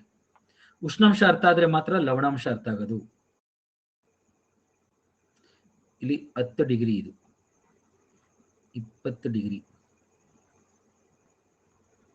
30 ಡಿಗ್ರಿ, ಇದು 40 ಡಿಗ್ರಿ, ಇದು ಟೆಂಪರೇಚರ್, ಇದು -10 -20. ಆಯ್ತಾ? ಇದು ನೀರು ಸಾಗರ ಮಟ್ಟ, ಇದು MSL ಮೀನ್ ಸಿ ಲೆವೆಲ್. ಇದು ನೀರೊಳಗೆ ಡೆಪ್ತ್ 1000 ಫ್ಯಾಥಮ್. ಸ್ವಲ್ಪ ಸೈಂಟಿಫಿಕ್ ಆಗಿದೆ ಇದು. ನಿಂಗೆ ಓದ್ಬಿಟ್ರೆ ಅವ್ರ ಎಕ್ಸಾಮ್ ಅಲ್ಲಿ ಏನೇ ಕೇಳಿದ್ರು ಎಲ್ಲಾ ಎಕ್ಸಾಮ್ ಅಲ್ಲೂ ಹೇಳ್ಬೋದು. ಇವಾಗ ಹೆಂಗಾಗಿದೆ ಎಕ್ಸಾಮ್ಗಳು ಕತೆ, 2000 2500 ಫ್ಯಾಥಮ್. ಫ್ಯಾಥಮ್ 1 ಫ್ಯಾಥಮ್ ಅಂದ್ರೆ 6 ಅಡಿ, 6 ಫೀಟ್. ಆಯ್ತಾ? ಫ್ಯಾಥ್ಮೋಮೀಟರ್ ಕೇಳಿದಾರೆ ಎಲ್ಲರೂ? ಫ್ಯಾಥ್ಮೋಮೀಟರ್ ಫ್ಯಾಥ್ಮೋಮೀಟರ್ ಏನ್ ಹೇಳುತ್ತೆ? Depth. Fathometer is instrument to measure depth.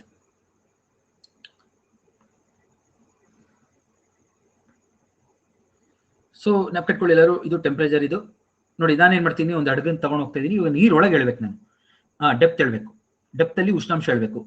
ಏನ್ ಬಳಸ್ತೀವಿ ಡೆಪ್ತ್ ಅಲ್ಲಿ ಉಷ್ಣಾಂಶ ಹೇಳೋದಕ್ಕೆ? ಫ್ರಿಡ್ಜ್ ಆಫ್ ನ್ಯಾನ್ಸನ್ ಅವ್ರು ಕೊಟ್ಟಿರಂತ ನ್ಯಾನ್ಸನ್ ಫ್ಲಾಸ್ಕ್. ಇದನ್ನ ನಾವು ರಿವರ್ಸಿಂಗ್ ಟರ್ಮೋಮೀಟರ್ ಅಂತ ಕರಿತೀವಿ, ಹೌದಾ? ಇದನ್ನ ನಾವು ರಿವರ್ಸಿಂಗ್ ಟರ್ಮೋಮೀಟರ್ ಅಂತ ಕರಿತೀವಿ. ಇದರಲ್ಲಿ ನಾವು ಉಷ್ಣಾಂಶ ಮೆಜರ್ ಮಾಡೋದು ಸುಲಭ, ಹೌದಾ? ಇದನ್ನ ಬಳಸ್ತೀವಿ ನೀರೊಳಗೆ, ಬೇರೆ ಬೇರೆ ಕಡೆ ನೀರೊಳಗೆ ಕಳಿಸ್ತೀವಿ, ಉಷ್ಣಾಂಶ ಮೆಜರ್ ಮಾಡುತ್ತದೆ. ನೀರ್ ಸ್ಯಾಂಪಲ್ ತಗೊಬರುತ್ತೆ, ನೀರ್ ಸ್ಯಾಂಪಲ್ ತಗೊಂಡ್ಬರುತ್ತೆ. ಸೊ ಇದನ್ನ ನಾನು ಕಳಿಸ್ತಾ ಇದ್ದೀನಿ ನೀರೊಳಗೆ. ಈಗ ಎಲ್ಲೆಲ್ಲಿ ನೋಡಿ, ಇಲ್ಲಿ ಈಕ್ವೇಟರ್ ನಿಲ್ಸಿದ್ದೀನಿ, ಈಕ್ವೇಟರ್ ಹತ್ರ ಕಳಿಸ್ತಾ ಇದ್ದೀನಿ ನೋಡಿ. ಈಕ್ವೇಟರ್ ಹತ್ರ ಸರ್ಫೇಸ್ ಟೆಂಪರೇಚರ್ ಎಷ್ಟಿದೆ ನೋಡಿ, 25-26 ಇತ್ತು ನಾ ಆಗ್ಲೇ ನೋಡಿದಾಗ. ಇಲ್ಲಿ ಉಷ್ಣಾಂಶ ಕಡಿಮೆ ಇದೆ ನೋಡಿ. ಫೋಟಿಕ್ ಝೋನ್, ಅಫೋಟಿಕ್ ಝೋನ್ ಅಪ್ಕೇಜ್ ಎಲ್ಲರಿಗೂ. ದ್ವಿತೀಯ ವಲಯ, ಅದ್ವಿತೀಯ ವಲಯ ಹೇಳಿದ್ನಲ್ಲ, ಸಮುದ್ರದಲ್ಲಿ ಉಪ್ಪಿರೋದ್ರಿಂದ ಜಾಸ್ತಿ ದೂರದೊಳಗೆ, ನೀರಿನ ಆಳದ ಒಳಗೆ ಸೂರ್ಯನ ಕಿರಣಗಳು ಭೇದಿಸೋಲ್ಲ, ಸನ್ಲೈಟ್ ಪೆನೆಟ್ರೇಟ್ ಆಗಲ್ಲ. ಅಪ್ಪರ್ 200 ಮೀಟರ್ ಮಾತ್ರ. ಸೊ ಆಸ್ ರಿಸಲ್ಟ್ ಸ್ವಲ್ಪ ದೂರದವರೆಗೂ ಉಷ್ಣಾಂಶ ಹಂಗೆ ಇರುತ್ತೆ. ಆಮೇಲೆ ಹೋಗ್ತಾ ಹೋಗ್ತಾ ಹೋಗ್ತಾ ಉಷ್ಣಾಂಶ ಏನಾಗುತ್ತೆ ನೋಡಿ, ಕಡಿಮೆ ಆಗ್ತಾ ಆಗ್ತಾ ಆಗ್ತಾ ಬರುತ್ತೆ, ಕಾನ್ಸ್ಟೆಂಟ್ ಆಗೋಗುತ್ತೆ. ಇಲ್ಲಿ ಒಳಗೆ ಕಾನ್ಸ್ಟೆಂಟ್ ಆಗೋಗುತ್ತೆ. ಎಷ್ಟಕ್ಕೆ ಬರ್ತಿದಂಗೆ? 4 ಡಿಗ್ರೀಸ್ ಬರ್ತಿದಂಗೆ, 4 ಡಿಗ್ರಿ ಬರ್ತಿದಂಗೆ ಕಾನ್ಸ್ಟೆಂಟ್ ಆಗೋಗುತ್ತೆ. ಯಾಕೆ 4 ಡಿಗ್ರಿ ಬರ್ತಿದಂಗೆ ಕಾನ್ಸ್ಟೆಂಟ್ ಆಗೋಗ್ತದೆ? ಬಿಕಾಸ್ ನೀರಿನ ಸಾಂದ್ರತೆ ಅತಿ ಹೆಚ್ಚಿರೋದು ಎಷ್ಟು ಡಿಗ್ರಿಗೆ? ಸಮುದ್ರದ ಸಾಂದ್ರತೆ 4 ಡಿಗ್ರಿಗೆ ಬರ್ತಿದಂಗೆ, 4 ಡಿಗ್ರಿಗೆ ಬರ್ತಿದಂಗೆ ಸಾಂದ್ರತೆ ಹೈಯೆಸ್ಟ್, ಅದಕ್ಕೆ ಅಷ್ಟಿರುತ್ತೆ. ಕೆಳಗಡೆ ಮೈನಸ್ ಅಲ್ಲಿ ಇರಲ್ಲ. ಸಮುದ್ರ ತಳದಲ್ಲಿ ಉಷ್ಣಾಂಶ ಎಷ್ಟಿರುತ್ತೆ? 4. ಗೊತ್ತಾಯ್ತು ಎಲ್ಲರಿಗೂ? ಈ ರೀತಿ ಉಷ್ಣಾಂಶ ಕಡಿಮೆ ಆಗುತ್ತೆ. ಇಲ್ಲಿ ಕಾನ್ಸ್ಟೆಂಟ್ ಇದೆ, ಇಲ್ಲೂ ಕಾನ್ಸ್ಟೆಂಟ್ ಇದೆ, ಇಲ್ಲಿ ಕಡಿಮೆ ಆಗ್ತಾ ಇದೆ ನೋಡಿ. ಇದನ್ನ ನಾವು ಟರ್ಮೋಕ್ಲೈನ್ ಅಂತ ಕರಿತೀವಿ, ಆಯ್ತಾ? ಟರ್ಮೋಕ್ಲೈನ್ ರೇಖೆ ನೆನಪಿಟ್ಕೊಳ್ಳಿ. ಟರ್ಮೋ ಅಂದ್ರೆ ಉಷ್ಣಾಂಶ, ಕ್ಲೈನ್ ಅಂದ್ರೆ ಇಳಿತ. ಓಕೆ, ಉಷ್ಣಾಂಶ ಇಳಿಕೆ ರೇಖೆ ಅಥವಾ ಇಳಿತ ರೇಖೆ, ಟರ್ಮೋಕ್ಲೈನ್ ಅಂತ ಕರೀತಾರೆ. ಸೊ ಇದು ಈಗ ಹತ್ರ ಆಯ್ತು. ನಾವು 30ನೇ ಡಿಗ್ರಿ ಹೋದೆ ಅನ್ಕೊಳ್ಳಿ, ಅಲ್ಲಿ ಉಷ್ಣಾಂಶ ಬೇರೆ ಇರುತ್ತೆ ನೋಡಿ, ಹಿಂಗಿರುತ್ತೆ. ಬಟ್ ಅದು ಗ್ರಾಫ್ ಹಿಂಗೆ ಬರುತ್ತೆ ನೋಡಿ. ಹಂಗೆ 60ಕ್ಕೆ ಹೋದೆ ಅನ್ಕೊಳ್ಳಿ, ಹಿಂಗಿರುತ್ತೆ ಗ್ರಾಫ್. ಪೋಲಾರ್ ಭಾಗದಲ್ಲಿ ಹೋದೆ ಅನ್ಕೊಳ್ಳಿ, ಪೋಲಾರ್ ಭಾಗದಲ್ಲಿ ನೋಡಿ ಹಿಂಗಿರುತ್ತೆ.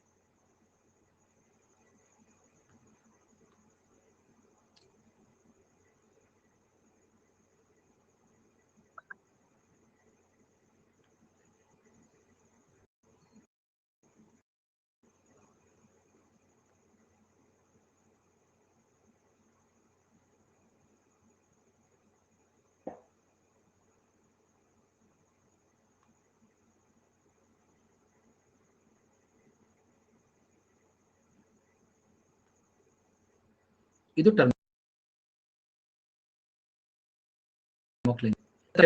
ಅದೇ ಹೇಳ್ತಾ ಇದ್ದೀರಾ, ಡೆನ್ಸಿಟಿ ಯಾವಾಗ ಜಾಸ್ತಿ, ಎಷ್ಟು ಉಷ್ಣಾಂಶ ಜಾಸ್ತಿ ಆಗುತ್ತೆ? 4 ಡಿಗ್ರೀಸ್ಗೆ. ಉಷ್ಣಾಂಶ 4 ಇರುತ್ತೆ. ಇದು ಪೋಲಾರ್ ರೀಜನ್ ಅಲ್ಲಿ ನಾ ತಗೊಂಡಿದ್ದು. ಪೋಲಾರ್ ಭಾಗದಲ್ಲಿ ಬೇಸಿಗೆಗಾಲದಲ್ಲಿ, ಪೋಲಾರ್ ಬೇಸಿಗೆ ಸಮ್ಮರ್ ಅಲ್ಲಿ. ಯಾಕೆಂದ್ರೆ ಪೋಲಾರ್ ರೀಜನ್ 6 ತಿಂಗಳು ಬೆಳಕಿದ್ದು 6 ತಿಂಗಳು ಕತ್ಲೆ ಇರುತ್ತಲ್ಲ, ಅವಾಗ ಬೆಳಕಿರುವಾಗ ತಗೊಂಡಿದ್ದೀನಿ ನಾನು, ಸಮ್ಮರ್ ಬೇಸಿಗೆ. ಆಯ್ತಾ? ಈಗ ಚಳಿ ಆದಾಗ ಹೇಳ್ತೀನಿ ಏನಾಗುತ್ತೆ ಅಂತ, ಆಯ್ತಾ? ಇದು ನೋಡಿ, ಈ ಗ್ರಾಫ್ ನಾನು ಬರ್ದಿರೋದು 30ನೇ ಡಿಗ್ರಿ ಬಂದಾಗ, ನಾವು 30 ಉತ್ತರದಲ್ಲಿ. ಇದು ಈಕ್ವೇಟರ್, ಸಮಭಾಜಕ ವೃತ್ತ. 4 ಗ್ರಾಫ್ ಬರ್ದಿದ್ದೀನಿ ನಾನಿಲ್ಲಿ. ಅದೇ ವಿಂಟರ್ ಅಲ್ಲಿ ಏನಾಗೋಗುತ್ತೆ? ಮೈನಸ್ ಆಗೋಗುತ್ತೆ temperature, minus surface temperature minus ಕೊಟ್ಟೋಗುತ್ತೆ. ಯಾವಾಗ ಅಷ್ಟು ಕಡಿಮೆ ಉಷ್ಣಾಂಶ ಆಗುತ್ತೆ, ಏನಾಗುತ್ತೆ? ಟೆಂಪರೇಚರ್ ಕಡಿಮೆ ಆದ ತಕ್ಷಣ ಪೋಲಾರ್ ರೀಜನ್ ಅಲ್ಲಿ ವಿಂಟರ್ಗೆ ಸಮುದ್ರ ನೀರಲ್ಲಿ ಉಪ್ಪಿರುತ್ತೆ, ನಾಕಿಟ್ಕೊಳ್ಳಿ, ಮರಿಬೇಡಿ. ಫ್ರೆಶ್ ವಾಟರ್ ಫ್ರೀಸ್ ಆಗೋದು 0ಗೆ, ಹೌದಾ? Fresh water freezes at 0 degrees. Fresh water freezes at 0. ಆದ್ರೆ ಯಾವಾಗ ವಿಂಟರ್ಗೆ ಹೋಗ್ತೀವಿ ನಾವು, ಚಳಿಗಾಲಕ್ಕೆ ಬಂದಾಗ ಏನಾಗುತ್ತೆ? ವಾಟರ್ ಆಗಲ್ಲ, 0 ಕಮ್ಮಿ ಹೋದಾಗ. -1, -2, -3ಗೆಲ್ಲ ಫ್ರೀಸ್ ಆಗೋದೇ ಇಲ್ಲ. ಅದು -20, 25 ಹೋಗುತ್ತಲ್ಲ, ಅವಾಗ ಟೆಂಪರೇಚರ್ ಡ್ರಾಪ್. ಅಷ್ಟು ಟೆಂಪರೇಚರ್ ಕಡಿಮೆ ಆದಾಗ ಏನಾಗೋಗುತ್ತೆ? ಉಪ್ಪಿರುತ್ತಲ್ಲ ನೀರಲ್ಲಿ, ಅದೆಲ್ಲನೂ ಬಿಟ್ಬಿಡುತ್ತೆ, ಅದು ನೀರು ಕಳಿಸ್ಬಿಡುತ್ತೆ ಹೊರಗಡೆಗೆ. H2O, ಡೈಹೈಡ್ರೋಜನ್ ಆಕ್ಸೈಡ್, 2 ಹೈಡ್ರೋಜನ್ ಆಟಮ್ಗಳು, 1 ಆಕ್ಸಿಜನ್ ಆಟಮ್ ಏನ್ ಮಾಡುತ್ತೆ? ಸಾಲ್ಟ್ನ ಎಕ್ಸ್ಪೆಲ್ ಮಾಡುತ್ತೆ, ಸಾಲ್ಟ್ನ ತೆಗೆದಾಕುತ್ತೆ. ತೆಗೆದಾಕಿದ ತಕ್ಷಣ ಅದು ಐಸ್ ಆಗೋಗುತ್ತದೆ, ಫ್ರೆಶ್ ಐಸ್ ಆಗೋಗುತ್ತದೆ. ಸೊ ಐಸ್ ಯಾವಾಗಲೂ ಫ್ರೆಶ್ ಇರುತ್ತೆ, ನಾವು ಕೆಟ್ಕೊಳ್ಳಿ. ಸಾಲ್ಟ್ನ ಏನ್ ಮಾಡುತ್ತೆ? ಅದನ್ನ ಬಿಟ್ಬಿಡುತ್ತೆ ಕೆಳಗಡೆ ಪುಷ್ ಮಾಡುತ್ತೆ ಅದನ್ನ. ಸಾಲ್ಟ್ನೆಲ್ಲ ಕೆಳಗಡೆ ಕಳಿಸಿ ಮೇಲ್ಗಡೆ ಭಾಗ ಐಸ್ ಆಗೋಗುತ್ತೆ. ಎಷ್ಟು ಜನ ನೋಡಿದ್ರೆ ಮೇಲ್ಗಡೆ ಐಸ್ ಇರುತ್ತೆ, ಕೆಳಗಡೆ ನೀರು ಇದ್ದೇ ಇರುತ್ತೆ ಹಂಗೆ. ಇದನ್ನ ನಾವು ಬ್ರೈನ್ ರಿಜೆಕ್ಷನ್ ಅಂತ ಕರಿತೀವಿ. ಈ ಮೆಥಡ್ ನಾವು ಬ್ರೈನ್ ರಿಜೆಕ್ಷನ್ ಆಗಬೇಕು ಅಂದ್ರೆ ಟೆಂಪರೇಚರ್ ಶುಡ್ ಬಿ -22, -21 ಹಂಗಿರ್ಬೇಕು ಟೆಂಪರೇಚರ್. ಬ್ರೈನ್ ರಿಜೆಕ್ಷನ್ ಅಂದ್ರೆ ಸಾಲ್ಟ್ ನ ಪುಷ್ ಮಾಡುತ್ತೆ ಕೆಳಗಡೆ, ನೀರು ಸಾಲ್ಟ್ ಪಾರ್ಟಿಕಲ್ಸ್ ಎಲ್ಲ ಹೊಟ್ಟೋಗುತ್ತೆ. ಕಡಿಮೆ ಉಷ್ಣಾಂಶಕ್ಕೆ ಸಾಲ್ಟ್ ಡೆನ್ಸ್ ಅಲ್ವಾ ಸಾಂದ್ರತೆ, ಸಾಲ್ಟ್ ಕೆಳಗಡೆ ಬಂದ್ಬಿಡುತ್ತೆ, ಮೇಲ್ಗಡೆ ನೀರು ಐಸ್ ಆಗೋಗುತ್ತೆ. ಬ್ರೈನ್ ರಿಜೆಕ್ಷನ್ ಅಂತ ಕರಿತೀವಿ, ಅಂದ್ರೆ ಲವಣನ ತೆಗೆಯುವಂಥದ್ದು. ಮೇಲ್ಗಡೆ ಮಾತ್ರ ಐಸ್ ಆಗೋಗುತ್ತೆ. ಯಾವಾಗ ಐಸ್ ಆಗುತ್ತೆ ಸಾಂದ್ರತೆ ಹೆಚ್ಚಾಗುತ್ತೆ ಐಸ್ದು, ಗೊತ್ತಲ್ವಾ ಎಲ್ಲರಿಗೂ. Density is equal to mass by volume. ಎಷ್ಟು ಜನ ನೋಡಿ, ಐಸ್ ವಾಲ್ಯೂಮ್ ಹೆಚ್ಚಾಗುತ್ತೆ ತಾನೆ, ಐಸ್ ಫಾರ್ಮ್ ಆದಾಗ ವಾಲ್ಯೂಮ್ ಹೆಚ್ಚಾಗುತ್ತೆ, ಡೆನ್ಸಿಟಿ ಕಡಿಮೆ ಆಗುತ್ತೆ, ಅದಕ್ಕೆ ತೆಲುತ್ತೆ ಐಸ್ ನೀರ್ ಮೇಲೆ ತೆಲು. ಗೊತ್ತಾಯ್ತು ಎಷ್ಟು ಜನಕ್ಕೆ ಅರ್ಥ ಆಯ್ತು? ಎರಡು, ಒಂದು ಪೋಲಾರ್ ರೀಜನ್ ಅಲ್ಲಿ ಮತ್ತು ತುಂಬಾ ಕಡಿಮೆ ಉಷ್ಣಾಂಶ ಆದಾಗ ನೀರು ಯಾವ ರೀತಿ ಎಪ್ಕಟ್ಟುತ್ತೆ ಅಂತ ಹೇಳ್ತಾ ಇದ್ದೀನಿ ನಾನು. ಒಂದು, ಉಷ್ಣಾಂಶ ಕಡಿಮೆ ಆಗ್ತಾ ಹೋದಂಗೆ ಉಪ್ಪು ನೀರು ಅಷ್ಟು ಬೇಗ ಐಸ್ ಆಗಲ್ಲ. ಫ್ರೆಶ್ ವಾಟರ್ 0 ಡಿಗ್ರಿಗೆ ಐಸ್ ಆಗುತ್ತೆ, ಆದ್ರೆ ಸಾಲ್ಟ್ ವಾಟರ್ ಐಸ್ ಆಗಬೇಕು ಅಂದ್ರೆ ತುಂಬಾ ಕಡಿಮೆ ಹೋಗ್ಬೇಕು ಉಷ್ಣಾಂಶ. ಅವಾಗ ಏನ್ ಮಾಡುತ್ತೆ, ಅದರಲ್ಲಿರೋ ಉಪ್ಪನ್ನೆಲ್ಲ ತೆಗೆದಾಕತ್ತೆ, ಪುಷ್ ಮಾಡುತ್ತೆ ಕೆಳಗಡೆ. ಬ್ರೈನ್ ರಿಜೆಕ್ಷನ್ ಅಂತ ಕರಿತೀವಿ. ಮೇಲ್ಭಾಗ ಐಸ್ ಆಗುತ್ತೆ. ಐಸ್ ಆದಾಗ ವಾಲ್ಯೂಮ್ ಹೆಚ್ಚಾಗುತ್ತೆ, ಕಡಿಮೆ ಆಗುತ್ತೆ, ಅದಕ್ಕೆ ಐಸ್ ಫ್ಲೋಟ್ ಆಗಕ್ಕೆ ಶುರು ಆಗುತ್ತೆ. ಗೊತ್ತಾ ಎಲ್ಲರಿಗೂ? ಈ ರೀತಿ ಐಸ್ ನೋಡಿ ಈ ತರ ಆಗುತ್ತೆ ನೋಡಿ, ಸಾಲ್ಟ್ನೆಲ್ಲ ಬಿಟ್ಬಿಡ್ತಾ ಇದೆ ಕೆಳಗಡೆಗೆ, ಎಲ್ಲ ಐಸ್ ಫಾರ್ಮ್ ಆಗ್ತಾ ಇದೆ ನೋಡಿ. ಅದಕ್ಕೆ ಐಸ್ ಇರುತ್ತೆ, ಅದ್ರ ಮೇಲೆ ಜೀವಿಗಳೆಲ್ಲ ಓಡಾಡ್ತಾ ಇರ್ತವೆ, ನೀರ್ ಮಾತ್ರ ಹಂಗೆ ಇರುತ್ತೆ ಕೆಳಗಡೆ. ಇಲ್ಲಿ ತುಂಬಾ ಸಾಲ್ಟಿ ಇರುತ್ತೆ ನೀರಿದು, ಉಪ್ಪು, ಸಾಲ್ಟಿ ವಾಟರ್, ತುಂಬಾ ಜಾಸ್ತಿ ಉಪ್ಪು ಹಂಗೆ ಇರುತ್ತೆ. ಇಲ್ಲೆಲ್ಲ ಜೀವಿಗಳೆಲ್ಲ ಇಲ್ಲಿ ಓಡಾಡ್ಕೊಂಡಿರ್ತವೆ, ಈಜಾಡ್ಕೊಂಡಿರ್ತವೆ ಆರಾಮಾಗಿ, ಅದಕ್ಕೆ ಈ ಜೀವಿಗಳೆಲ್ಲ ಸರಿಯಲ್ಲ. ಗೊತ್ತಾ? ಗೊತ್ತಾಯ್ತು ಎಲ್ಲರಿಗೂ ಹೆಂಗಿದೆ ನೋಡಿ. ಅದಕ್ಕೆ ಐಸ್ ಯಾವಾಗ್ಲೂ ಫ್ಲೋಟ್ ಆಗುತ್ತೆ ಅಂದ್ರೆ ಹೆಂಗೆ ಅಂದ್ರೆ ಹೇಳ್ತಾ ಇದ್ದೀನಿ ನಾನು ನಿಮ್ಗೆ, ಸಿಂಪಲ್ ಫಿಸಿಕ್ಸ್, ಕೆಮಿಸ್ಟ್ರಿ.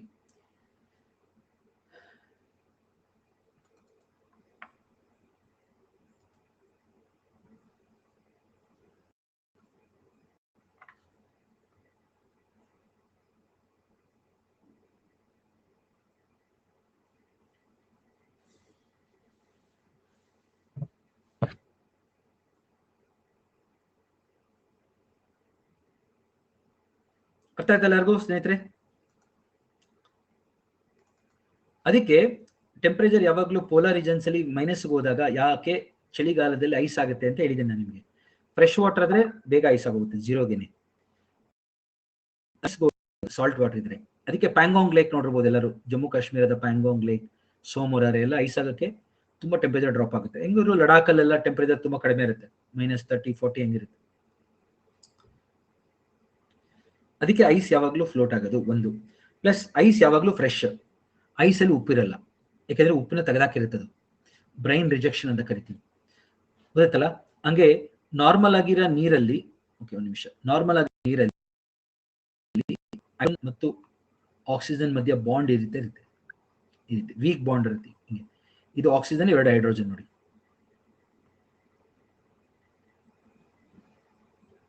ಆಯ್ತಾ? ಈ ರೀತಿ ವೀಕ್ ಬಾಂಡ್ ಇರುತ್ತೆ.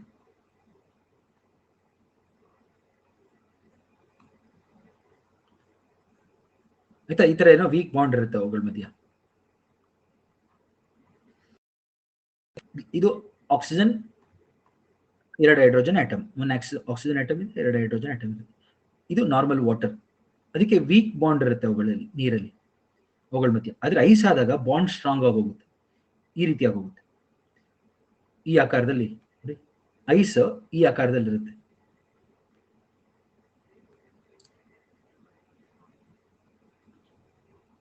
ನೋಡಿ ಅರೇಂಜ್ಮೆಂಟ್ ನೋಡಿ ಹೇಗಿದೆ.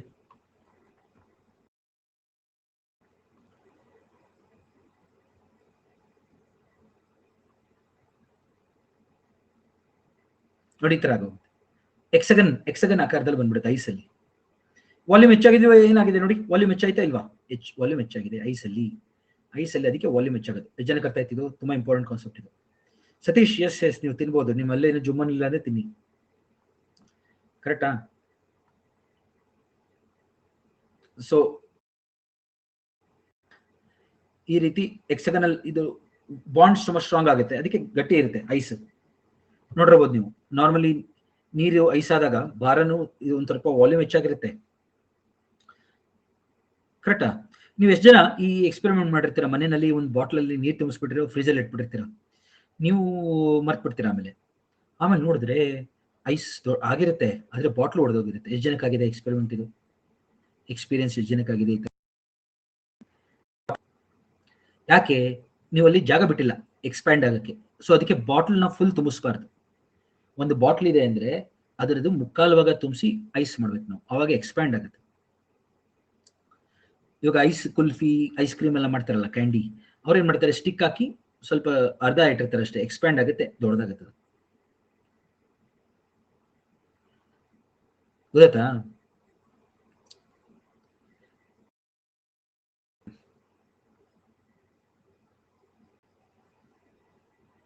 ಅದಕ್ಕೆ ಐಸ್ ತುಂಬಾ ಕಲ್ಲುಗಳ ಮಧ್ಯೆ ಎಲ್ಲ ಐಸ್ ಫಾರ್ಮ್ ಆಗೋಗುತ್ತೆ ಒಂದೊಂದ್ಸತಿ. ಕಲ್ಲೊಳಗೆ ನೀರೋಗಿ, ನೀರು ತಾಪಮಾನ ಕಡಿಮೆ ಆಗಿ ಐಸ್ ಆದಾಗ ಅದನ್ನ ಕಲ್ಲನ್ನ ಬ್ರೇಕ್ ಬಿಟ್ಬಿಡುತ್ತೆ, ಕಲ್ಲೇ ಮುರಿದೋಗುತ್ತೆ. ಅಷ್ಟು ಸಾಮರ್ಥ್ಯ ಇದೆ ಐಸ್ಗೆ. ಗೊತ್ತಾಯ್ತಲ್ಲ?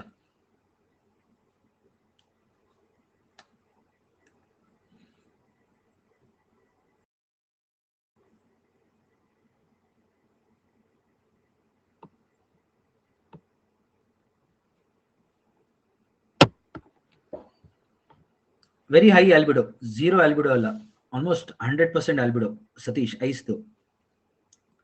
ಯಾಕೆ ನೀವು ಎಲ್ಲ ಮರಿತಾ ಇದ್ದೀರಾ? ನಾವು ಒಂದ್ ಕಡೆಯಿಂದ ಎಲ್ಲ ಪಾಠ ಮುಗಿಸ್ತಾ ಬರ್ತಾ ಇದೀವಿ, ಎಲ್ಲ ಒಂದ್ ಕಡೆ ಮರಿತಾ ಇದ್ರಿಲ್ಲ ಯಾಕೆ? ಐಸ್ದು ಆಲ್ಬಿಡೋ ಜಾಸ್ತಿ. ಐಸ್ ಬಣ್ಣ ವೈಟ್ ಇರೋದ್ರಿಂದ ಆಲ್ಬಿಡೋ ಜಾಸ್ತಿ, 90+ ಆಲ್ಬಿಡೋ. ಕರೆಕ್ಟಪ್ಪ? ಅರ್ಥ ಆಯ್ತಾ ಎಲ್ಲರಿಗೂ? ಐಸ್ ಒಂದ್ಸತಿ ಫಾರ್ಮ್ ಆದ್ಮೇಲೆ ಐಸ್ ಮೇಲ್ಗಡೆ ಗಟ್ಟಿಯಾಗಿ ಐಸ್ ಆಗೋದಾಗ ಐಸ್ ಇನ್ಸುಲೇಟರ್ ತರ ಆಕ್ಟ್ ಮಾಡುತ್ತೆ. ಐಸ್ ಇನ್ಸುಲೇಟರ್ ತರ ಆಕ್ಟ್ ಮಾಡೋದ್ರಿಂದ ಅದ್ರ ಕೆಳಗಡೆ ತಾಪಮಾನ ಜಾಸ್ತಿ ಇರುತ್ತೆ. ಹಿಂಗೆ ನೀರ್ದು ಉಷ್ಣಾಂಶ ಜಾಸ್ತಿ ಆಗುತ್ತೆ ನೋಡಿ ಕೆಳಗಡೆ. ಗ್ರಾಫ್ ನೋಡಿ ಇಲ್ಲಿ ಎಲ್ಲರೂ, ನೀರ್ದು ಐಸ್ ಕೆಳಗಡೆ ತಾಪಮಾನ ಹೆಚ್ಚಾಗುತ್ತೆ. ಐಸ್ ಕೆಳಗಡೆ ತಾಪಮಾನ ಹೆಚ್ಚಾಗುತ್ತೆ. ಯಾಕೆ ಅಂದ್ರೆ ice is a good insulator, ಬೆಚ್ಚಗಿರುತ್ತೆ, ಅದಕ್ಕೆ ಜೀವಿಗಳು ಸಾಯಲ್ಲ. ಅದಕ್ಕೆ ಐಸಲ್ಲಿ ಮನೆ ಕಟ್ತಾರೆ ನೋಡಿದಿರಾ, ಇಗ್ಲೋ ಅಂತ ಕರೀತಾರೆ. ಐಸ್ ಅಲ್ಲಿ ಮನೆ ಕಟ್ತಾರೆ ಹಿಂಗೆ, ಈ ತರ ಇಗ್ಲೋ ಮನೆಗಳನ್ನ ಕಟ್ಬಿಡ್ತಾರೆ ಹಿಂಗೆ, ಅದ್ರೊಳಗೆ ವಾಸ ಮಾಡ್ತಾರೆ. ಒಳಗಿನಿಂದ ಗಾಳಿ ಒಳಗ್ ಬಿಡಲ್ಲ, ಅದು ನಿಮ್ಮ ದೇಹದ ತಾಪಮಾನವನ್ನು ಅಲ್ಲೇ ಉಳಿಸುತ್ತದೆ. ಇಗ್ಲೋ ನೋಡಿದ್ರೆ ಎಲ್ಲರೂ? ಐಸ್ ಒಳಗೆ ಬೆಚ್ಚಗಿರುತ್ತೆ, ಯಾಕೆಂದ್ರೆ ಅದು ಅಲ್ಲೇ ಉಳಿಸುತ್ತೆ. ಇಗ್ಲೋ ಮನೆಗಳಲ್ಲಿ ಕೆನಡಾದಲ್ಲಿ ಮತ್ತು ರಷ್ಯಾದಲ್ಲೆಲ್ಲ ಈ ತರ ಇಗ್ಲೋ ಐಸ್ ಮನೆ ಕಟ್ತಾರೆ. ಕೇಳಿಲ್ವಾ ಯಾರು ಇಗ್ಲೋ? ಆಯ್ತು, ತೋರಿಸ್ತಿದ್ದಾರ್ರಿ ಇಗ್ಲೋ. ಎಷ್ಟೊಂದು ಜನ ನೋಡಿರಲ್ಲ, ನಮ್ಮ ತರಗತಿನಲ್ಲಿ ಇರೋ ಹುಡುಗರು. ನಂದೇ ಫೋಟೋ ಇದೆ ಎಷ್ಟೊಂದು. ಈಗ ಯಾವ್ದು ಸಿಗುತ್ತೆ ಅದನ್ನ ಹಾಕೋಣ. ಇದನ್ನ ಹಾಕ್ತೀನಿ.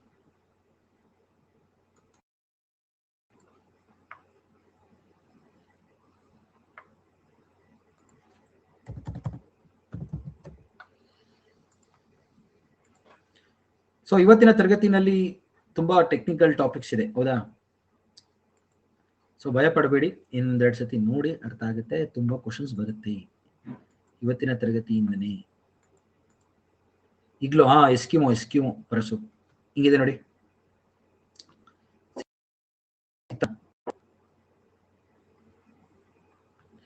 ಎಸ್ಕಿಮೋ ಟ್ರೈಬ್ ಅವ್ರದ್ದು ಇಗ್ಲೋ ಮನೆಗಳು.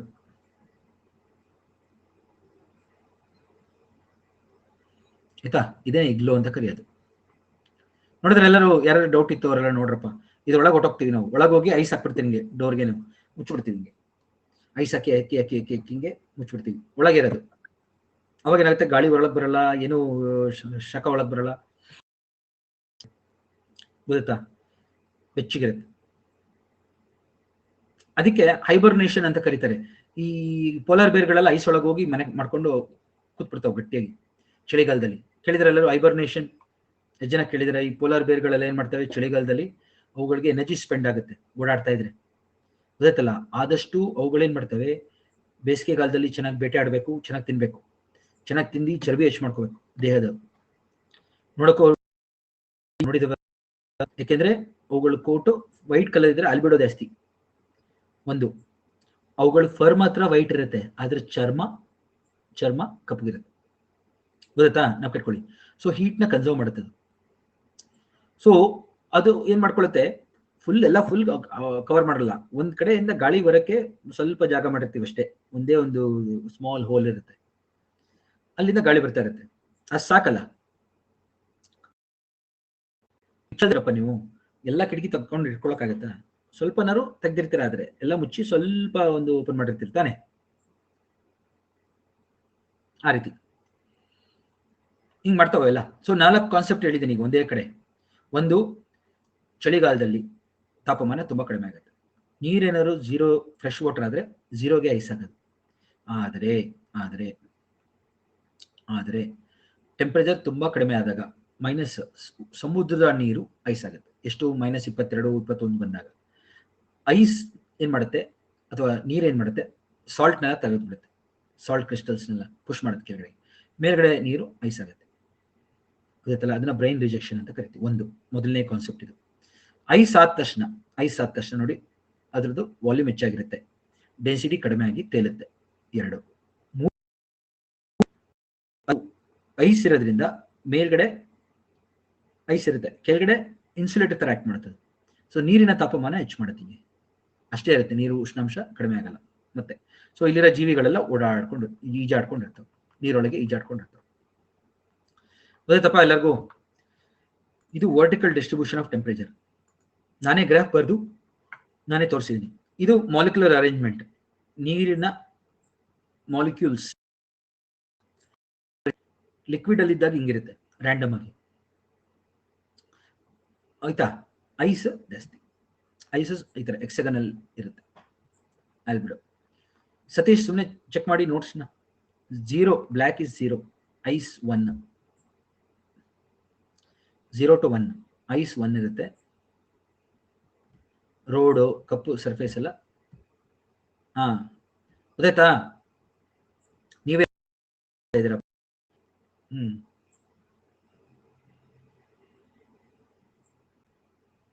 ಬಾಕಿಯವರು ಯಾರು ಇದ್ ಮಾಡ್ತಾ ಇಲ್ಲ, ನೀವು ಒಬ್ರೆ ನೀವು ಚೆಕ್ ಮಾಡಿ ನೋಟ್ಸ್ನ. ಗೊತ್ತಾಯ್ತಾ ಎಲ್ಲರಿಗೂ? ನೆಕ್ಸ್ಟ್ ಲವಣಾಂಶ.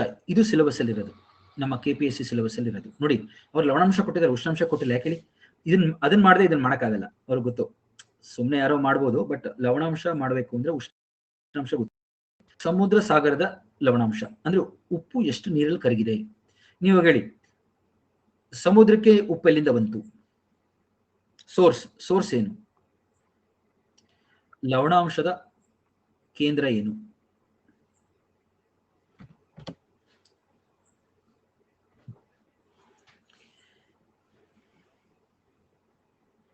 ಎಸ್, ಭೂಮಿಯಲ್ಲಿರುವಂತ ಶಿಲೆಗಳು. Yes, rocks. ನೋಡಿ, ಖನಿಜಗಳು ಇಲ್ಲಿರುತ್ತೆ. ಉಪ್ಪು, ಲವಣಾಂಶ ನೀರಲ್ಲಿ ಕರಗುವಂಥದ್ದು ಕಲ್ಲಲ್ಲಿರುತ್ತೆ. ಅದನ್ನ ಸಾಗಿಸೋ ವಿಧಾನ ನದಿಗಳು. ಗೊತ್ತಾಯ್ತು ಎಲ್ಲರಿಗೂ? ನಾನೇನು ಭೂಮಿಯಿಂದ ಸಮುದ್ರ ಸಾಗರಗಳಿಗೆ ಉಪ್ಪು ಹೋಯ್ತು ಹಿಂಗೋಯ್ತು ಅಂತ ಕೇಳಿದಿದ್ರೆ ನದಿಗಳು ಕರೆಕ್ಟ್ ಆಗಿ ಆನ್ಸರ್. ನದಿಗಳು ಹರಿಬೇಕಾದ್ರೆ ಕಲ್ಲಿರಂತ ಖನಿಜಗಳೆಲ್ಲ ಕರಗುತ್ತೆ, ಅದು ನೀರಲ್ಲಿ ಸೇರ್ಕೊಂಡು ಸ್ವಲ್ಪ ಸಮುದ್ರ ಸಾಗರಗಳಿಗೆ ಸೇರಿದೆ. ಗೊತ್ತಾಯ್ತಾ? ಸೋರ್ಸ್ ಆಫ್ ಸಾಲ್ಟ್, ಲವಣಾಂಶದ ಮುಖ್ಯ ಕೇಂದ್ರ ಯಾವುದು? ಭೂಮಿ. ಅದ್ರ ಸಾಗಿಸೋ ವಿಧಾನ ಇದೆಯಲ್ಲ, ಅದು ನದಿ, ರಿವರ್ಸ್. ಮೊದಲನೇದು. ಹಂಗೆ ಬಾಷ್ಪೀಕರಣ, ಎರಡನೇದು ಬಾಷ್ಪೀಕರಣ ಆಗುತ್ತಲ್ಲ, ಎವಾಪರೇಷನ್, ಅದು. ಆವಿಯಾಗುವಿಕೆ, ಎಲ್ಲರಿಗೂ ಆವಿಯಾಗುವಿಕೆಯಿಂದನೇ ನಮ್ಗೇನಾಗುತ್ತೆ? ಎಷ್ಟೊಂದ್ಸತಿ ನಮ್ಮ ದೇಹದಿಂದ ಬೆವರು ಬಂದಿರುತ್ತೆ, ಅದು ಆವಿಯಾಗೋದಾಗ ಉಪ್ಪುಳ್ಕೊಳ್ಳುತ್ತೆ ತಾನೆ ನಮ್ಮ ದೇಹದ ಮೇಲೆ. ಎಷ್ಟು ಜನಕ್ಕೆ ಅನುಭವ ಆಗಿದೆ? ಆವಿ ಆಗುವಿಕೆಯಿಂದ ನೀರೇನೋ ಹೊಟ್ಟೋಗುತ್ತೆ, ಉಪ್ಪಲ್ಲೇ ಉಳಿಯುತ್ತೆ. ಆಯ್ತಾ? ಎವಾಪರೇಷನ್. ಹಂಗೆ ಅಂತರ್ಜಲ ಜ್ವಾಲಾಮುಖಿ, ವಾಲ್ಕೆನೋ, ಜ್ವಾಲಾಮುಖಿಗಳು, ಅದು ನೀರಿನೊಳಗೆ ಆಗುವಂತ ಜ್ವಾಲಾಮುಖಿಗಳು ನೇರವಾಗಿ ನೀರಿಗೆ ಹಾಕುತ್ತೆ, ಹೌದಲ್ಲ? ಜ್ವಾಲಾಮುಖಿಗಳು. ಸಮುದ್ರ ಸಾಗರಗಳಿಗೆ ಲವಣಾಂಶ ಬರುತ್ತೆ. ಎಷ್ಟು ಲವಣಾಂಶ ನೀರಲ್ಲಿ ಕರಗಿದೆ ಅದನ್ನ ನಾವು ಲವಣತೆ, ಸಲಿನಿಟಿ ಅಂತ ಕರಿತೀವಿ. ಇಂಗ್ಲಿಷಲ್ಲಿ ಸಲಿನಿಟಿ, ಲವಣಾಂಶ. ಇಲ್ಲಿದೆ ನೋಡಿ, ಸಲೆನೋಮೀಟರ್ ಇನ್ಸ್ಟ್ರೂಮೆಂಟ್ ಬಳಸೋದೇನು? ಸಲೆನೋಮೀಟರ್ ಅಂತ ಮಾಪಕವನ್ನು ಬಳಸುತ್ತೇವೆ. ನಾವು ಕಟ್ಕೊಳ್ಳಿ, ಇಂಗ್ಲಿಷ್ ಅವ್ರಿಗೆ ಇಲ್ಲಿದೆ, ಇಲ್ಲಿ ಓದ್ಕೊಳ್ಳಿ ಎಲ್ಲರೂ. ಸಲೆನೋಮೀಟರ್, ಎಷ್ಟು ನೀರಲ್ಲಿ ಉಪ್ಪು ಕರಗಿದೆ ಅದನ್ನ ನಾವು ಸಲಿನಿಟಿ ಅಂತ ಕರಿತೀವಿ. ಯೂನಿಟ್ ನೋಡಿ, ಪಾರ್ಟ್ಸ್ ಪರ್ 1000. ಪಾರ್ಟ್ಸ್ ಮೇಲೊಂದು 2 ಪರ್ಸೆಂಟೇಜ್ ಸರಣಿ ಬರೆದು 2. ಅಂದ್ರೆ 1 ಲೀಟರ್ ನೀರಿನಲ್ಲಿ ಎಷ್ಟು ಉಪ್ಪಿದೆ ಅಂತ ಗೊತ್ತಾಯ್ತಾ ಎಲ್ಲರಿಗೂ? ಎಷ್ಟು ಗ್ರಾಮ್ಸ್ ಉಪ್ಪಿದೆ ಅಂತ ಬರೀತೆ ನೋಡಿ. ಆವರೇಜ್ ಸಲಿನಿಟಿ ಬರೀರಿ, ಗೊತ್ತಾಗುತ್ತಿಲ್ಲ. ಆವರೇಜ್ ಸಲಿನಿಟಿ, ಜಗತ್ತಿನ ಸಾಗರಗಳ ಆವರೇಜ್ ಸರಾಸರಿ ಲವಣಾಂಶ ಎಷ್ಟು ಅಂತ ಕೇಳ್ಬಿಟ್ಟಿದ್ದಾರೆ. 35.2 ಜಗತ್ತಿನದು. ಜಗತ್ತಿನ ಎಲ್ಲಾ ಸಮುದ್ರ ನಾವು ಅಂದ್ರೆ ಏನರ್ಥ ಅಂದ್ರೆ 35.2 gram of salt is dissolved in 1000 ml water.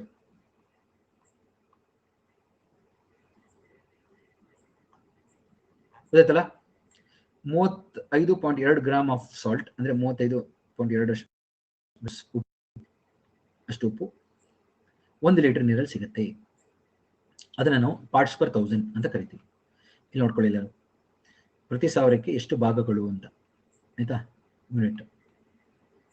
Average salinity ಎಷ್ಟು? 35.2. ಗೊತ್ತಪ್ಪ ಎಲ್ಲರಿಗೂ?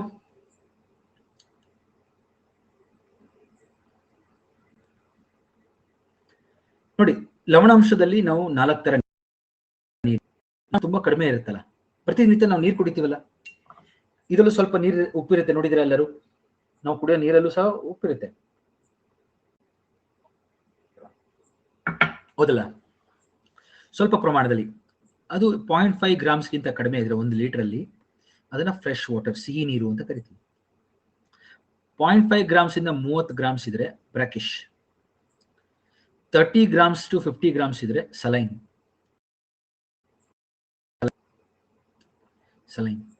50 ಗ್ರಾಮ್ಸ್ಗಿಂತ ಜಾಸ್ತಿ ಇದ್ರೆ 1 ಲೀಟರ್ ಅಲ್ಲಿ ಬ್ರೈನ್. ಗೊತ್ತಾ ಎಲ್ಲರಿಗೂ? ತುಂಬಾ ಜಾಸ್ತಿ ಉಪ್ಪಿದ್ರೆ ಬ್ರೈನ್. ಈಗ ನೀವು ಹೇಳ್ಬೋದು, ಸರ್ ಫ್ರೆಶ್ ವಾಟರ್ ಅಂದ್ರೆ ನದಿ ಕೆರೆಯಲ್ಲಿ ಇರುತ್ತಲ್ವ? ಹೌದು, ಸ್ವಲ್ಪ ಉಪ್ಪು ಇರುತ್ತೆ ಅದರಲ್ವೇ. ಅದೇ ಉಲ್ಲಾರ್ ಲೇಕ್ ಅಂತ ಇದೆ, ಅದು ನಮ್ಮ ದೇಶದ ಅತಿ ದೊಡ್ಡ ಸಿಹಿ ನೀರು ಸರೋವರ. ಹಾಗೆ ಜಗತ್ತಿನಲ್ಲಿ ಸುಪೀರಿಯರ್ ಅಂತ ಇದೆ, ಕೇಳಿದ್ರೆ ಎಲ್ಲರೂ? Superior lake. ಎಲ್ಲರೂ ವರ್ಲ್ಡ್ ಜೋಗ್ರಫಿ ಕ್ಲಾಸಸ್ ಬೇಗ ನೋಡ್ತಾ ಹೋಗಿ. ಏಷ್ಯಾ ನಾನು ಕವರ್ ಮಾಡ್ತೀನಿ, ಅದರಲ್ಲೂ ಬೇಗ ಕವರ್ ಮಾಡಿ, ಸೊ ದಟ್ ನೀವು ಕವರ್ ಮಾಡ್ಬೋದು ಬೇಗ ಎಲ್ಲ, ಆಯ್ತಾ? ಸೊ ಇಲ್ಲಾಂದ್ರೆ ನಾವು ಮೇನ್ಸ್ ಕ್ಲಾಸ್ ಮುಗಿಸೋಷ್ಟರಲ್ಲಿ ಲೇಟ್ ಆಗೋಗುತ್ತೆ.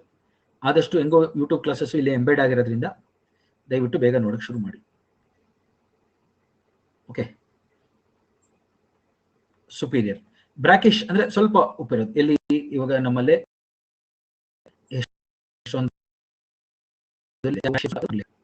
ತುಂಬಾನು ಉಪ್ಪಿಲ್ಲ, ಅದು ತುಂಬಾ ಫ್ರೆಶ್ ಅಲ್ಲ. ಪ್ಯಾಂಗೋಂಗ್ ಲೇಕ್ ಲಡಾಖ್ ಅಲ್ಲಿ ಇದೆ. ಇಲ್ಲಿ ಜಗತ್ತಿನಲ್ಲಿ ತಗೊಂಡ್ರೆ ಬಾಲ್ಟಿಕ್ ಸಿ. ಸಲೈನ್ ತಗೊಂಡಾಗ ನೋಡಿ 30 to 50 parts per 1000 saline water ಅಲ್ಲಿ ನೋಡಿ ನಮಗೆ ಭಾರತದ ಚಿಲಿಕಾ. ಜನಕ್ಕೆ ನಾಪ್ಕ ಬರ್ತದೆ ಎಲ್ಲ. ಚಿಲಿಕಾ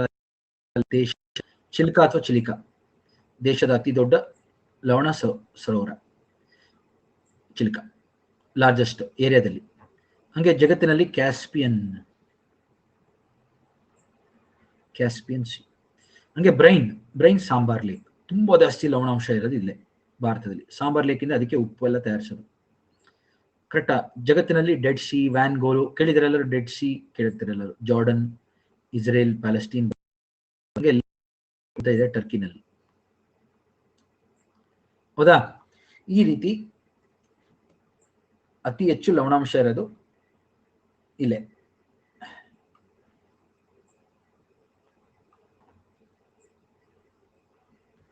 ಎಷ್ಟು ಇದು? 330 ಇದೆ. ಇದು 1 ಲೀಟರ್ ಅಲ್ಲಿ 330 ಗ್ರಾಮ್ ಸಿಗುತ್ತೆ.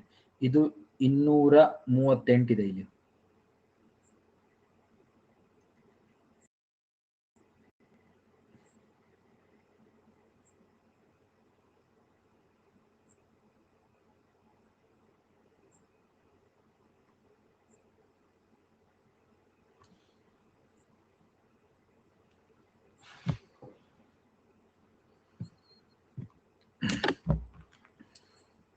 ಆಯ್ತಾ? ಡೆಡ್ ಸಿಗಿಂತನೂ ಜಾಸ್ತಿ ಅದು ಲೇಕ್ ವ್ಯಾನ್ ಗೋಲು.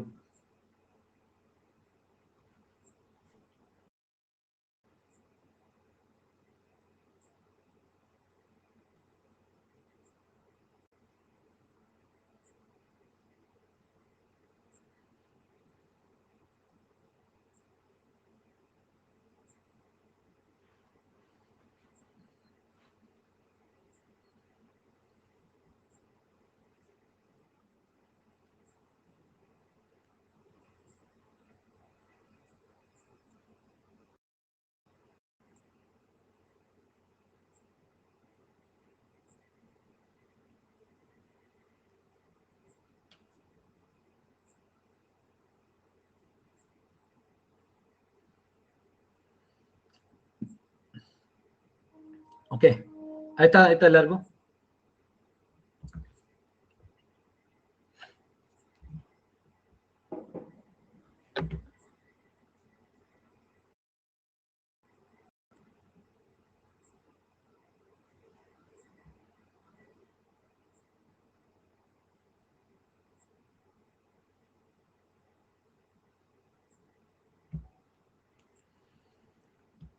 ಎಕ್ಸಾಂಪಲ್ ಕೊಟ್ಟಿದ್ದೀನಿ ನೋಡಿ, ಎಲ್ಲದಕ್ಕೂ ಎಕ್ಸಾಂಪಲ್ ಕೊಟ್ಟಿದ್ದೀನಿ ನಾನು. ಯಾವ್ದು ಎಲ್ಲಿದೆ?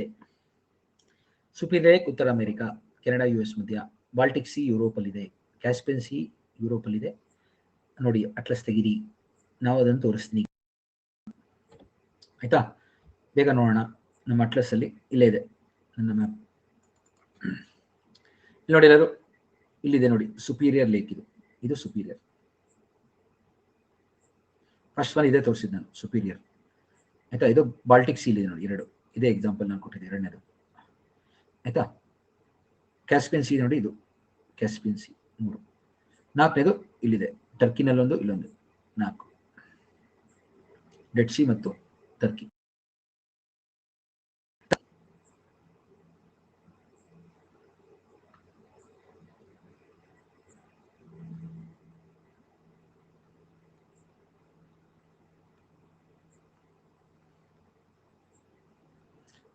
ಸತೀಶ್, ಅದು ಪರ್ಸೆಂಟೇಜ್ ಅಲ್ಲ, ನೀವು ನೋಡಿ ಕರೆಕ್ಟಾಗಿ. ಅವ್ರು ಕೊಟ್ಟಿರೋದು 2 ಚಿಹ್ನೆಗಳನ್ನ ನೀವು ಬಿಟ್ಬಿಟ್ಟಿದ್ದಾರೆ, ಹಾರಿಸ್ಬಿಟ್ಟಿದ್ದೀರ. ಅದನ್ನ ಗೊತ್ತಾ? ಈ ತರ 2 ಸರ್ಕಲ್ ಇರುತ್ತೆ, ಅದನ್ನ ಈ ರೀತಿ 2 ಸರ್ಕಲ್ ಇರುತ್ತೆ, ಗೊತ್ತಾ? ನೀವು ಅನ್ಕೊಬಿಟ್ಟಿದ್ದೀರ ಪರ್ಸೆಂಟೇಜ್ ಅದು ಅಂತ. ಆಯ್ತಾ? ಎಲ್ಲರಿಗೂ ಗೊತ್ತಾಯ್ತಾ? ಇದನ್ನೇ ಕೇಳ್ಬೋದಲ್ಲ ಎಕ್ಸಾಮ್ ಅಲ್ಲಿ. ಇದೇ ಎಕ್ಸಾಮ್ ಕ್ವಶನ್ UPSC ನಲ್ಲೇ ಕೇಳ್ತಾರೆ ಇದನ್ನ. UPSC, KPSC ಮತ್ತು ಎಲ್ಲಾ ಸ್ಪರ್ಧಾತ್ಮಕ ಪರೀಕ್ಷೆಗಳಲ್ಲೂ ಇದೇ ಬರ್ಬೋದು.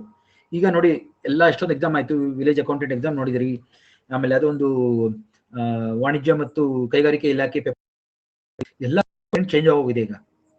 ಸೊ ಆಶ್ಚರ್ಯ ಆಗ್ಬೋದು, ಕಳೆದ 1 ವರ್ಷದಲ್ಲೇ KPSC ಪ್ರಿಲಿಮ್ಸ್, ಇದು ಸಾರಿ KPSC ಒಂದೇ ಅಲ್ಲ, ಎಲ್ಲ ಸ್ವಲ್ಪ ಬದಲಾವಣೆಗಳಾಗಿದೆ. ಎಷ್ಟು ಜನ ಹೋಗ್ತೀರಾ ಇಲ್ವಾ? ಕ್ವಶನ್ ಅವರು ಸೆಟ್ ಮಾಡ್ತಾರೆ, ಮಾದರಿ ಆಗಿರ್ಬೋದು, ಬಟ್ ಆಮೇಲೆ ಕ್ವಶನ್ ಕ್ವಾಲಿಟಿ ಆಗಿರ್ಬೋದು. ನೀವು ಸಾಮಾನ್ಯವಾಗಿ ನಿಂಗೆ ಹೋಗ್ಬೇಡ ನೋಡ್ಕೊಂಡು ಯಾವುದೋ ಒಂದು ಗೈಡ್ ಓದ್ಕೊಂಡು ಹೋಗ್ಬೇಡ ಅಂದ್ರೆ ಆಗಲ್ಲ, ಅದು ಗೊತ್ತಾಯ್ತಲ್ವಾ? ಆಮೇಲೆ ನಾನು ಎಷ್ಟೋ ದಿನ ಸೀನಿಯರ್ ವಿದ್ಯಾರ್ಥಿಗಳೇ ನೋಡಿದ್ದೀನಿ, ಅವರು ಇಷ್ಟು ವರ್ಷಗಳಿಂದ ಓದ್ತಾ ಇರೋರೇ ಅವ್ರಿಗೆ. ಆಮೇಲೆ ತುಂಬಾ ರೂಮರ್ಸ್ ಬರ್ತಾ ಇದೆ, KPSC ಮತ್ತೆ ಇನ್ನೊಂದೇನೋ ರಿವೈಸ್ ನೋಟಿಫಿಕೇಶನ್ ಬರುತ್ತೆ. ಅದೆಲ್ಲ ನಿಮ್ಗೆ ಓದೋದನ್ನ ಹಾಳು ಮಾಡೋರಿಗೆ ಮಾಡ್ತಾ ಇರೋದು ರೂಮರ್ಸ್. ಅದು ಸ್ವಲ್ಪ ಸೀರಿಯಸ್ ಆಗಿ ಅದನ್ನೆಲ್ಲ ಸೈಡ್ಗಿಟ್ಟು ಓದಿ. ಎಕ್ಸಾಮ್ ಮಾಡಿದ್ರೆ ಬರೀರಿ ಸೀರಿಯಸ್ ಆಗಿ, ಆಯ್ತಾ? ರೂಮರ್ಸ್ಗೆಲ್ಲ ಕೊಟ್ಟು ಓದೋದನ್ನ ಪೋಸ್ಟ್ಪೋನ್ ಮಾಡ್ಬಿಡಿ. ನನಗೂ ಯಾರೋ ಫೋನ್ ಮಾಡಿ ಕೇಳಿದ್ರು ಇವತ್ತು, ಸರ್ ಮತ್ತೇನು ಹೊಸ ರಿವೈಸ್ ನೋಟಿಫಿಕೇಶನ್ ಬರುತ್ತಂತೆ, ಈಗ ಒಟ್ಟಿಗೆ ಸೇರಿಸಿ ಪ್ರಿಂಟ್ ಮಾಡ್ಬಿಡ್ತಾರಂತೆ. ಹೌದಾ? ಅದು ಒಪ್ಬೇಡಿ, ಅದನ್ನೆಲ್ಲ. ಎಕ್ಸಾಮ್ ಮಾಡ್ತೀನಿ ಅಂತ ಹೇಳಿದರೆ ಅಲ್ಲಿವರೆಗೂ ಓದ್ತಾ ಹೋಗಿ, ನಿಮ್ ಕೆಲಸ ಹೇಳಿಬೇಡಿ, ಗೊತ್ತಲ್ಲ? ಈಗಲೇ ಹೇಳಿದ್ದೀನಿ ಎಲ್ಲರಿಗೂ, ಯಾಕೆಂದ್ರೆ ನಾನು ಆಲ್ಮೋಸ್ಟ್ ಒಂದು 20 ವರ್ಷದಿಂದ ನೋಡಿದ್ದೀನಿ KPSC ಅವ್ರನ್ನ. ಅವರು ಹಾಳಾಗಿ ಬೇರೆಯವ್ರನ್ನೂ ಹಾಳು ಮಾಡ್ತಾರೆ. ಸರಿನಾ? ಎಲ್ಲರಿಗೂ ಗೊತ್ತಾಗಿದೆ ಈಗ ಲವಣಾಂಶ ಯಾವ ರೀತಿ ನೋಡೋದು ಅಂತ ಹೇಳಿದ್ದೀನಿ ನಾನು. ಸೆಲೆನಿಟಿ, ಬ್ರೈನ್ ಅಂದ್ರೆ ಏನು ಅಂತ ಗೊತ್ತಾಗಿದೆ ಎಲ್ಲರಿಗೂ. ಇಲ್ಲಿ ನೋಡಿ, ಉಪ್ಪು ನಲ್ಲಿ ಸಿಗುವಂತ ಯಾವ ತರ ಉಪ್ಪು ಸಿಗುತ್ತೆ ಅಂತ.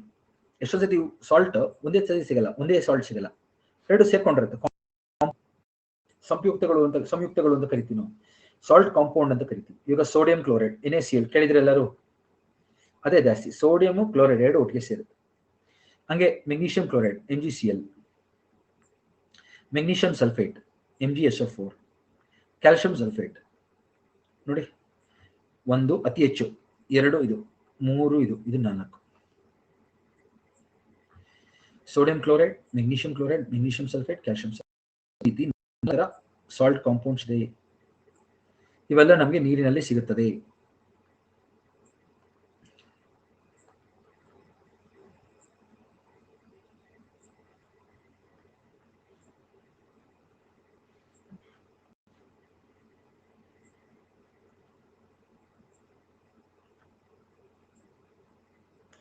ಯಾವ ಅಂಶಗಳ ಮೇಲೆ ಅವಲಂಬಿಸುತ್ತೆ ಬರೆದ್ರೆ ಎಲ್ಲರೂ? ಯಾವ ಅಂಶಗಳ ಮೇಲೆ ಅವಲಂಬಿಸಿದೆ? ಲವಣಾಂಶ ಹೆಚ್ಚಾಗುತ್ತೆ. ಯಾಕೆ? ನೀರಿದು ತಾಪಮಾನ ಹೆಚ್ಚಾದಾಗ ಆವಿಯಾಗೋಕ್ಕೆ ಹೆಚ್ಚಾಗುತ್ತೆ, ಹೌದಾ? ಎಲ್ಲರೂ ಎವಾಪರೇಷನ್ ಹೆಚ್ಚಾಗುತ್ತೆ, ಅವಾಗ ಏನಾಗುತ್ತೆ? ಲವಣಾಂಶ ಹೆಚ್ಚಾಗುತ್ತೆ. ಆಯ್ತಾ. ಆಮೇಲೆ ನದಿಗಳಿಂದ ಏನಾಗುತ್ತೆ, ನೀರು ಬರುತ್ತಲ್ಲ, ಅವಾಗ ಸ್ವಲ್ಪ ಲವಣಾಂಶನೂ ಕಡಿಮೆ ಆಗುತ್ತೆ, ಒಂದೊಂದ್ಸತಿ ಜಾಸ್ತಿ ಆಗುತ್ತೆ.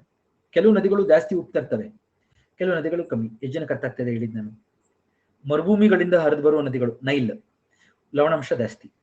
ಯಾಂಗ್ಜಿ ಚೈನಾದಲ್ಲಿ ಲವಣಾಂಶ ಜಾಸ್ತಿ ತರುತ್ತೆ. ಅಮೆಝಾನ್, ಕಾಂಗೋ ಕಾಡು ಮಧ್ಯೆ ಹರಿಯೋ ನದಿಗಳು ಕಡಿಮೆ ಲವಣಾಂಶ ತರ್ತವೆ. ಫ್ರೆಶ್ ವಾಟರ್ ತಂದು ಹಾಕ್ತಾವ ಅವು, ಎಷ್ಟೋ ಗ್ಯಾಲನ್ಸ್. ಸಮುದ್ರದಲ್ಲೂ ಫ್ರೆಶ್ ವಾಟರ್ ಸಿಗಂಗ್ ಮಾಡ್ಬಿಡ್ತಾವ ಅವು, ಗೊತ್ತಲ್ಲರಿಗೂ. ಆಮೇಲೆ ನದಿಗಳೆಲ್ಲ ಲವಣಾಂಶ ಹೆಚ್ಚು ತರಲ್ಲ, ಕೆಲವು ನದಿಗಳು ಜಾಸ್ತಿ ತರ್ತವೆ, ಕೆಲವು ನದಿಗಳು ಕಮ್ಮಿ. ಇವಾಗ ನರ್ಮದಾ ಮತ್ತು ಲೂನಿ ಎರಡರಲ್ಲಿ ಯಾವ್ದು ಲವಣಾಂಶ ಜಾಸ್ತಿ ಇರುತ್ತೆ ಹೇಳಿ? ಮತ್ತೆ ಲೂನಿ ನದಿಯಿಂದ ಜಾಸ್ತಿ ಇರುತ್ತಾ, ಸಬರಮತಿ ಇರುತ್ತಾ ಹೇಳಿ ನೋಡೋಣ. ಹಾ, ಲೂನಿ ಜಾಸ್ತಿ. ಯಾಕೆ? ಡೆಸರ್ಟ್ ಇದೆ, ಅದು ಗುಜರಾತ್ನ ರನ್ ಆಫ್ ಕಚ್ ಮುಖಾಂತರ ಬರ್ತಾ ಇದೆ. ಆಸ್ ರಿಸಲ್ಟ್ ಲೂನಿದು ಲವಣಾಂಶ ಜಾಸ್ತಿ. ಆ ಲೂನಿ ಅನ್ನೋದೇ ಲವಣವತಿ ಅಂತ ಅದ್ರ ಹೆಸರು, ಹಳೆ ಹೆಸರು. ಗೊತ್ತಾಯ್ತು ಎಲ್ಲರಿಗೂ? ಲೂನಿದು ಹಳೆ ಹೆಸರೇ ಲವಣವತಿ ಅಂತ. ಏನಂದ್ರೆ ಸಾಲ್ಟ್ ಅಂತ, ಲವಣವಲ್ಲಿ ಅಂತಾರೆ ಗುಜರಾತ್ ಅವರು, ಲವಣವತಿ ಅಂತೀವಿ ನಾವು ಹಿಂದಿನಲ್ಲಿ, ಅಲ್ಲಿ ನಾರ್ತ್ ಬೆಲ್ಟ್ ಅವರು. ಓಕೆ, ಈ ರೀತಿ ಅದ್ರ ಹೆಸರೇ ಶಾರ್ಟ್ ಮಾಡ್ಬಿಟ್ಟು ಎಲ್ಲರೂ ಅದನ್ನ ಲೂನಿ ಅಂತ. ಬ್ರಿಟಿಷರ್ಸ್ ಬಂದು ಲವಣವತಿ ಇದ್ದಿದ್ದ ನೇಮ್ನ ಲೂನಿ ಮಾಡಿದ್ರು ಅವರು. ಆಯ್ತಾ. ನದಿಗಳು ನಾಲ್ಕನೇದು ಮಳೆ ಆದಾಗ ಏನಾಗುತ್ತೆ, ಸ್ವಲ್ಪ ಲವಣಾಂಶ ವ್ಯತ್ಯಾಸ ಬರುತ್ತೆ. ಹಿಮ ನದಿಗಳು ಐಸ್ ಕರಗದಾಗ್ಲೂ ಅಷ್ಟೇ ಲವಣಾಂಶ ಕಡಿಮೆ ಆಗುತ್ತೆ, ಯಾಕಂದ್ರೆ ಐಸ್ ಕರಗಿದ ತಕ್ಷಣ ಸಾಲ್ಟ್ ಕಮ್ಮಿ ಆಗುತ್ತೆ. ಐದನೇದು ಭೂಮಿ ಮತ್ತು ನೀರಿನ ವಿಸ್ತರಣೆ, ಯಾವ ರೀತಿ ಅದು ಇದಾಗುತ್ತೆ. ಆಯ್ತಾ. ನಾಲ್ಕು ಡಿಸ್ಟ್ರಿಬ್ಯೂಷನ್ ಹೆಂಗಿದೆ. ಮತ್ತು ಸಾಗರ ಪ್ರವಾಹ, ಪ್ರವಾಹಗಳು ಮುಗಿಸ್ತೀನಿ ನಾಳೆ, ಅಥವಾ ಅಲೆಗಳು ಮಾಡಿ ಪ್ರವಾಹಗಳು ಮಾಡ್ತೀನಿ. ಮತ್ತೆ ನಾಲ್ಕು ಪ್ರವಾಹಗಳು. ಈ ವಾರದಲ್ಲಿ ನಾನು ಓಷನೋಗ್ರಫಿ ಮುಗಿಸ್ತಾ ಇದ್ದೀನಿ, ಓಷನ್ ಕರೆಂಟ್ಸ್, ಟೈಡ್ಸ್ ಎಲ್ಲ. ಆಯ್ತಾ. ನಾಲ್ಕು ಎಲ್ಲರೂ ದಯವಿಟ್ಟು ತರಗತಿಗಳು ಅಟೆಂಡ್ ಆಗಿ ಮುರಿದೆ. ನಾಲ್ಕು ಈ ಕಾರಣಗಳು ಇಂಗ್ಲಿಷಲ್ಲೂ ಬರ್ದಿದೆ ನೋಡಿ. ಉಷ್ಣಾಂಶ, temperature, evaporation, inflow, distribution of land and water, ocean currents, sodium chloride, magnesium chloride, magnesium sulphate, calcium sulphate. ಆಯ್ತಾ. ಈ ರೀತಿ ನಮ್ಮ ಸಮುದ್ರ ಸಾಗರಗಳಲ್ಲಿ ಬೇರೆ ಬೇರೆ ರೀತಿ ಉಪ್ಪು ಸಿಗುತ್ತದೆ. ಬೇಗ ಬರೀ. ಈಗ ಹಾರಿಜಾಂಟಲ್ ಡಿಸ್ಟ್ರಿಬ್ಯೂಷನ್, ವರ್ಟಿಕಲ್ ಡಿಸ್ಟ್ರಿಬ್ಯೂಷನ್.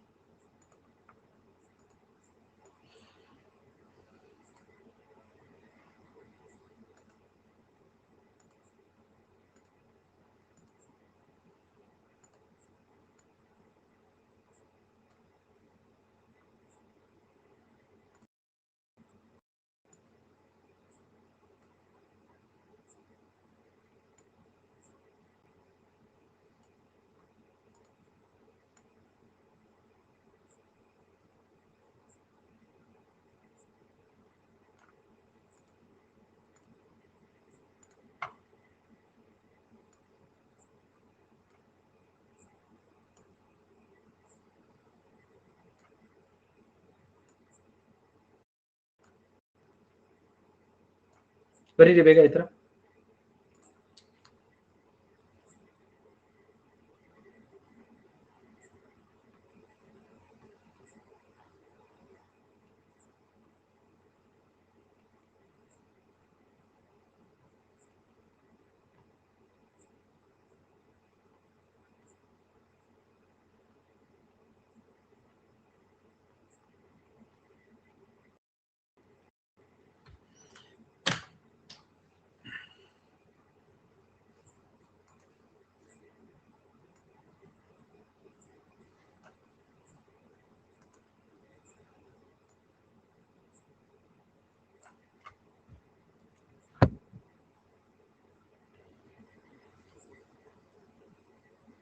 ಇದು 30, ಇದು 60, 90.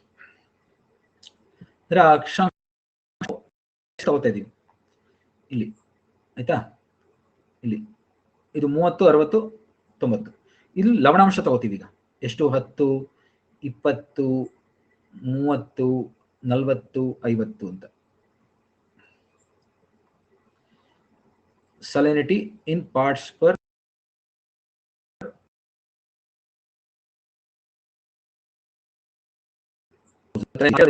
ಜಾಸ್ತಿ ಮಳೆ ಆಗುತ್ತಲ್ವಾ, ಮಳೆ ಆಗುತ್ತೆ. ಈಕ್ವೇಟರ್ ನೀವ್ ಹೇಳಿ, ಈಕ್ವೇಟರ್ ಹತ್ರ ಮಳೆ ಆದಾಗ ಬಿಸಿಲು ಇರುತ್ತೆ, ಮಳೆನೂ ಆಗುತ್ತೆ.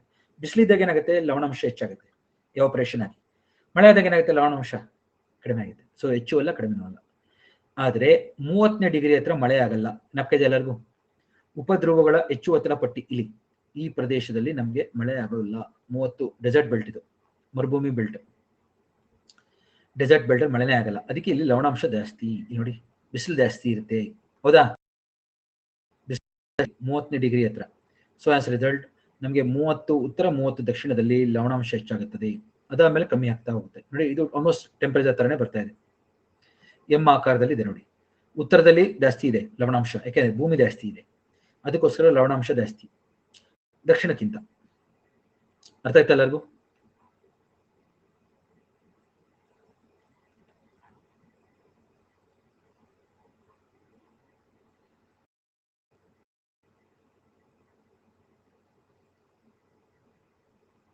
ನೋಡಿ ಲವಣಾಂಶ ಪೋಲಾರ್ ಭಾಗದಲ್ಲಿ ಕಮ್ಮಿ, ಇನ್ನು ಕಮ್ಮಿ, ಇಲ್ಲಿ ಜಾಸ್ತಿ ಲವಣಾಂಶ.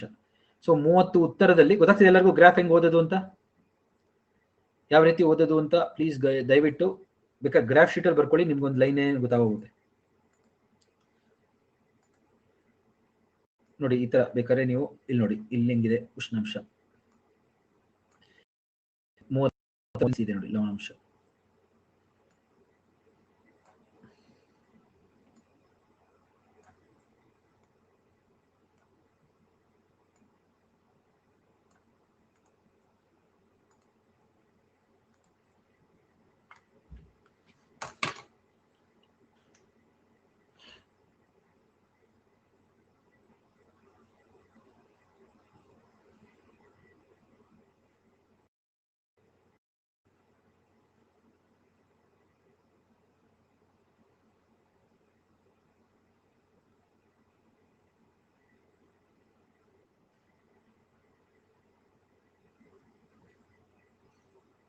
ಗೊತ್ತಾಯ್ತಪ್ಪ ಎಲ್ಲರಿಗೂ? ನೋಡಿ ಏನಕ್ಕೆ ಈ ತರ ಗ್ರಾಫ್ ಹೇಳ್ತಾ ಇದೀನಿ ಅಂದ್ರೆ, ಎಕ್ಸಾಮ್ ಅಲ್ಲಿ ಇದ್ರ ಬಗ್ಗೆ 4 ಸ್ಟೇಟ್ಮೆಂಟ್ ಕೊಡ್ತಾರೆ. ಈಕ್ವೇಟರ್ ಸಮಭಾಜಕ ವೃತ್ತದಲ್ಲಿ ಲವಣಾಂಶ ಹೆಚ್ಚಿರುವುದಿಲ್ಲ, ಕಡಿಮೆನೂ ಇರುವುದಿಲ್ಲ. ಯಾಕೆಂದ್ರೆ ಇಲ್ಲಿ ಉಷ್ಣಾಂಶ ಹೆಚ್ಚಿದ್ದರೆ ಆವಿಯಾಗು ಹಂಗೆ ಪರಿಸರ ಮಳೆ ಆದಾಗ ಲವಣಾಂಶ ಕಡಿಮೆ ಆಗುತ್ತದೆ ಒಂದು. ಸೊ ಈಕ್ವೇಟರ್ ಜಾಸ್ತಿನೂ ಇರಲ್ಲ, ಕಡಿಮೆನೂ ಇರಲ್ಲ. ಆದರೆ ಉಪ ಉಷ್ಣ ವಲಯಗಳಲ್ಲಿ ತುಂಬಾ ಬಿಸಿಲಿದ್ದು ಮಳೆ ಆಗದೆ ಇರುವ ಕಾರಣ ಲವಣಾಂಶವು ಹೆಚ್ಚಿರುತ್ತದೆ. ಕರೆಕ್ಟ್. ಜೊತೆಗೆ ಖಂಡಗಳು ಭೂಮಿಯಿಂದ ಬರುವಂತಹ ನದಿಗಳಿಂದ ಜಾಸ್ತಿ ಲವಣಾಂಶ ಬಂದು ಸೇರೋದ್ರಿಂದ ಲವಣಾಂಶ ಹೆಚ್ಚಾಗುತ್ತೆ. ಹೌದು, ಕರೆಕ್ಟ್. ಪರ್ಷಿಯನ್ ಗಲ್ಫ್ ಅದಕ್ಕೆ ಲವಣಾಂಶ ಜಾಸ್ತಿ. ಎಷ್ಟು ಜನಕ್ಕೆ ಅರ್ಥ ಆಯ್ತು? ಪರ್ಷಿಯನ್ ಗಲ್ಫ್, ರೆಡ್ ಸಿ ಜಾಸ್ತಿ ಇರುತ್ತೆ ಸಾಲ್ಟ್, ಅದು ಅರೇಬಿಯನ್ ಸಿಗಿಂತ. ನೋಡೋಣ ಈಗ ನೋಡಿ, ಅದೇ ಗ್ರಾಫ್ ಹೋಗೋಣ. ಇಲ್ಲಿ ನಾನು ಆಗ್ಲೇ ಅಲ್ಲಿ ಬರ್ತಿದ್ದೆ ನೋಡಿ, ಎಲ್ಲಿ ಜಾಸ್ತಿ ಉಷ್ಣಾಂಶ ಅಂತ ಬರ್ತಿದ್ದೆ ನೋಡಿ. ಇಲ್ಲಿ 1 ಅರೇಬಿಯನ್ ಸಿ ನಲ್ಲಿ 3, ಇಲ್ಲಿ ಪರ್ಷಿಯನ್ ಗಲ್ಫ್ 1, ಇಲ್ಲಿ ರೆಡ್ ಸಿ 2, ಇಲ್ಲಿ ಪರ್ಷಿಯನ್ ಗಲ್ಫ್ ಜಾಸ್ತಿ ಇದೆ ನೋಡಿ. ಸೊ ಆಸ್ ರಿಸಲ್ಟ್ ಇಲ್ಲಿ ನಮಗೆ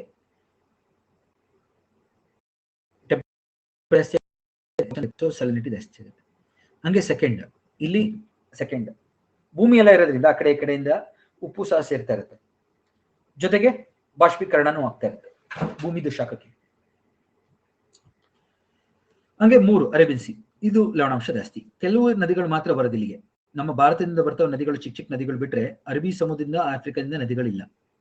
ಇಲ್ಲಿ ಇಂಡಸ್ ಅಂತ ಒಂದು ನದಿ ಬರುತ್ತೆ, ಕರೆಕ್ಟಾ? ನಮ್ದೇ ನದಿ ಅದು, ಈ ಕಡೆ ಬರ್ತಾ ಇದೆ ಇಂಡಸ್ ನದಿ ಇದು.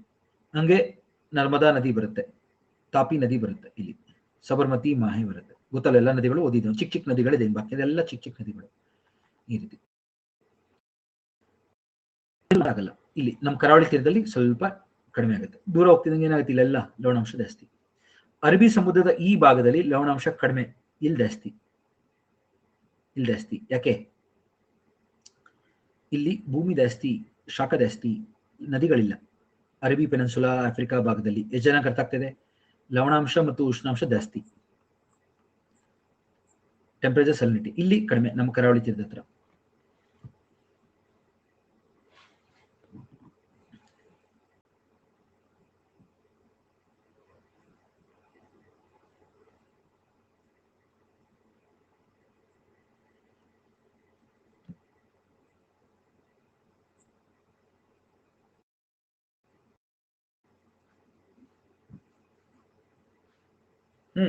ಟ್ರೇಡ್ ವಿಂಡ್ಸು ಕಾರಣ. ಯಾಕೆಂದ್ರೆ ಟ್ರೇಡ್ ವಿಂಡ್ಸ್ ಏನಾಗುತ್ತೆ, ಗಾಳಿ ಹಿಂಗೆ ಬೀಸುತ್ತಲ್ವಾ ಹಿಂಗೆ, ಅವಾಗ ಏನಾಗುತ್ತೆ ಇಲ್ಲಿರೋ ನೀರ್ನೆಲ್ಲ ಈ ಕಡೆ ಪುಷ್ ಮಾಡುತ್ತೆ. ಅವಾಗ ಏನಾಗುತ್ತೆ ಇಲ್ಲೆಲ್ಲ ಜಾಸ್ತಿ ಆಪರೇಷನ್ ಆಗುತ್ತೆ, ಬಿಸಿ ನೀರಲ್ಲ, ಆಪರೇಷನ್ ಜಾಸ್ತಿ ಆಗುತ್ತೆ. ಇಲ್ಲೂ ನೋಡಿ ಆಫ್ರಿಕಾ ಭಾಗದಿಂದ ನೋಡಿ ಹಿಂಗೆ ಗಾಳಿ ಬೀಸುತ್ತಲ್ಲ, ಹಿಂಗೆ ಗಾಳಿ ಟ್ರೇಡ್ ವಿಂಡ್ಸ್ ಹಿಂಗೆ ಬೀಸಿದಾಗ ಏನಾಗುತ್ತೆ, ಇಲ್ಲಿ ಟೆಂಪರೇಚರ್ ಜಾಸ್ತಿ ಆಗುತ್ತೆ, ಈ ಲವಣಾಂಶನೂ ಜಾಸ್ತಿ ಆಗುತ್ತೆ, ಇಲ್ಲಿ ಟೆಂಪರೇಚರ್ ಕಡಿಮೆ ಆಗುತ್ತೆ. ಅರ್ಥ ಆಯ್ತಾ?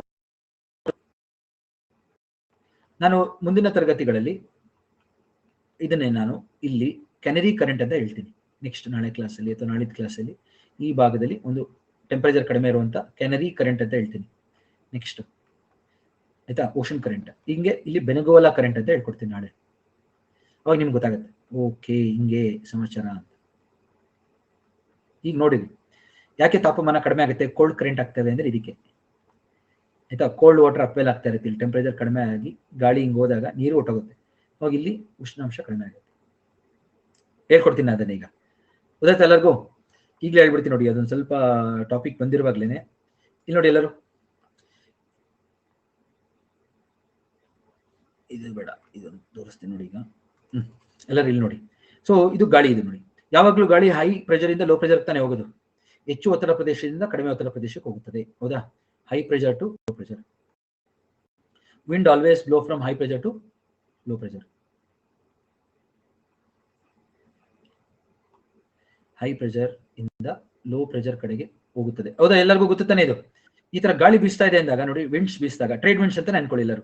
ಟ್ರೇಡ್ ವಿಂಡ್ಸ್ ಬೀಸೋದ್ರಿಂದ ಏನಾಗುತ್ತಪ್ಪ, ಒಂದ್ ಕಡೆಗೆ ಇಲ್ಲಿ ನೀರು ಉಷ್ಣಾಂಶ ಹೆಚ್ಚಾಗುತ್ತೆ, ಟೆಂಪರೇಚರ್ ಹೆಚ್ಚಾಗುತ್ತೆ, ಬಾಷ್ಪೀಕರಣ ಹೆಚ್ಚಾಗುತ್ತೆ, ಮೋಡಗಳಾಗಿ ಮಳೆ ಬರುತ್ತೆ, ಹೌದಾ? ಕ್ಲೌಡ್ಸ್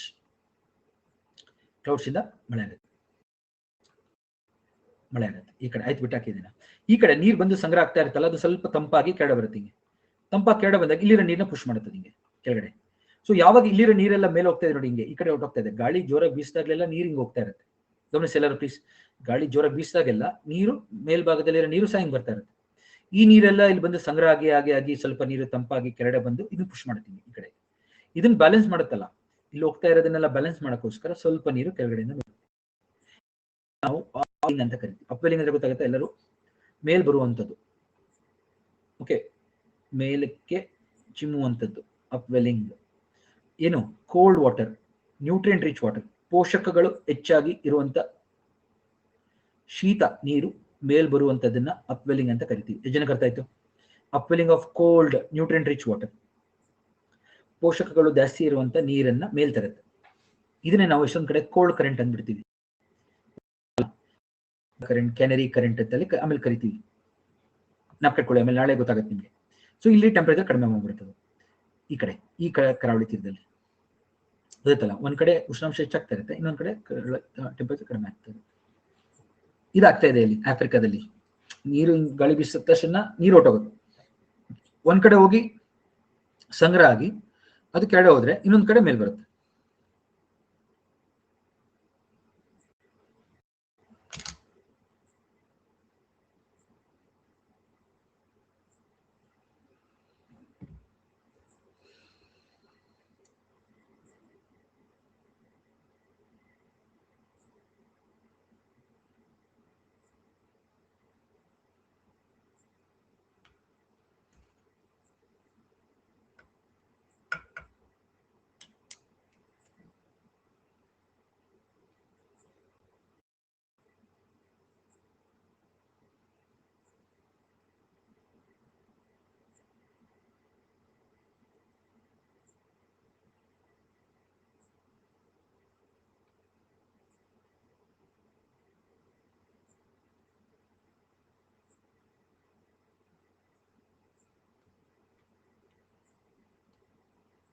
ಅರ್ಥಾತ್ ಎಲ್ಲರಿಗೂ?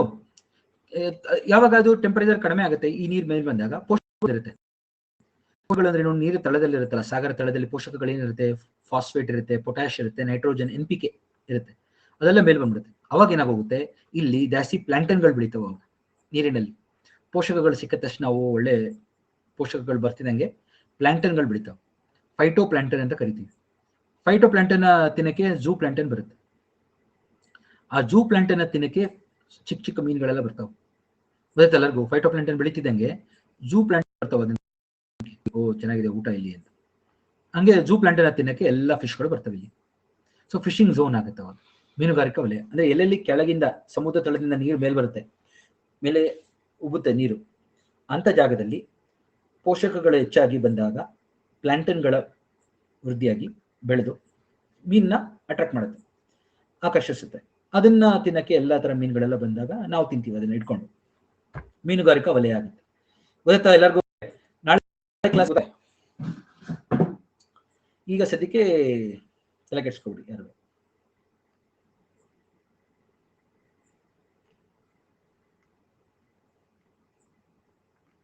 ಗೊತ್ತಪ್ಪ ಎಲ್ಲರಿಗೂ? ಅದಕ್ಕೆ ನೋಡಿ ನಮ್ಗೆ ಆಫ್ರಿಕಾ ಭಾಗದಲ್ಲಿ ಸ್ವಲ್ಪ ಟೆಕ್ನಿಕಲ್ ಆಯ್ತು ಇದೆಲ್ಲ ಅಲ್ವಾ. ನೋಡಿ ಇಲ್ಲಿ ನಮ್ಗೆ ಗಾಳಿ ಬೀಸಿದಾಗ ಈ ಕಡೆಗೆ ಉಷ್ಣಾಂಶ ಹೆಚ್ಚಾಗುತ್ತೆ, ಇಲ್ಲಿ ಇಲ್ಲಿ ಕಡಿಮೆ ಆಗುತ್ತೆ.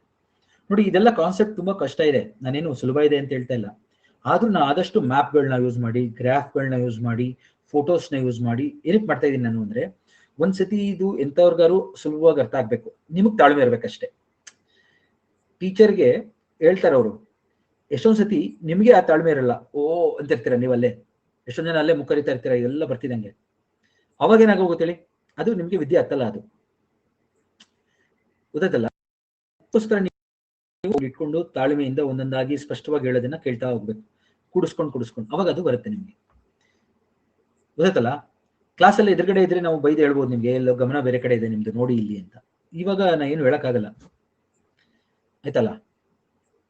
ಸೊ ದಯವಿಟ್ಟು ಎಲ್ಲರೂ ಅದಕ್ಕೆ ಇನ್ನೊಂದ್ಸತಿ ನೋಡಿ, ಬೇಕಾರೆ ನೀವು ಎಷ್ಟದೇ ಯಾರು ನೋಡಿ, ಅವಾಗ ನಿಮ್ಗೆ ಇದು ಕಾನ್ಸೆಪ್ಟ್ ಕ್ಲಿಯರ್ ಆಗುತ್ತೆ. ಮತ್ತೆ ಹೇಳಕ್ಕೆ ನಾಳೆನೂ ಡೌಟ್ ಕೇಳಿ. ನೆಕ್ಸ್ಟ್ ಮುಂದಕ್ಕೆ ಹೋಗೋಣ ಈಗ, ಯಾಕೆಂದ್ರೆ ಇನ್ನೂ ಸ್ವಲ್ಪ ಟಾಪಿಕ್ ಇದೆ ಇನ್ನೊಮ್ಮೆ. ವರ್ಟಿಕಲ್ ಹಾರಿಜಾಂಟಲ್ ಆಯ್ತು. ಈಗ ನೋಡಿ, ನಾವು ಭೂಮಿಯ ಮೇಲೆ ಸಮತಲವಾಗಿ ಹೋದಾಗ ಯಾವ ರೀತಿ ಲವಣಾಂಶ ವ್ಯತ್ಯಾಸ ಬರುತ್ತೆ ಗೊತ್ತಾಯ್ತು. ಈಗ ಲಂಬವಾಗಿ ನೋಡೋಣ. ನೀರಿನ ಒಳಗೆ ಹೋದಾಗ ನೋಡಿ, ಇದು ನೀರು, ಇದು ಒಳಗೆ, ಏನಾಗಕ್ಕೆ ಆಗ್ತಾ ಇಲ್ವಾ?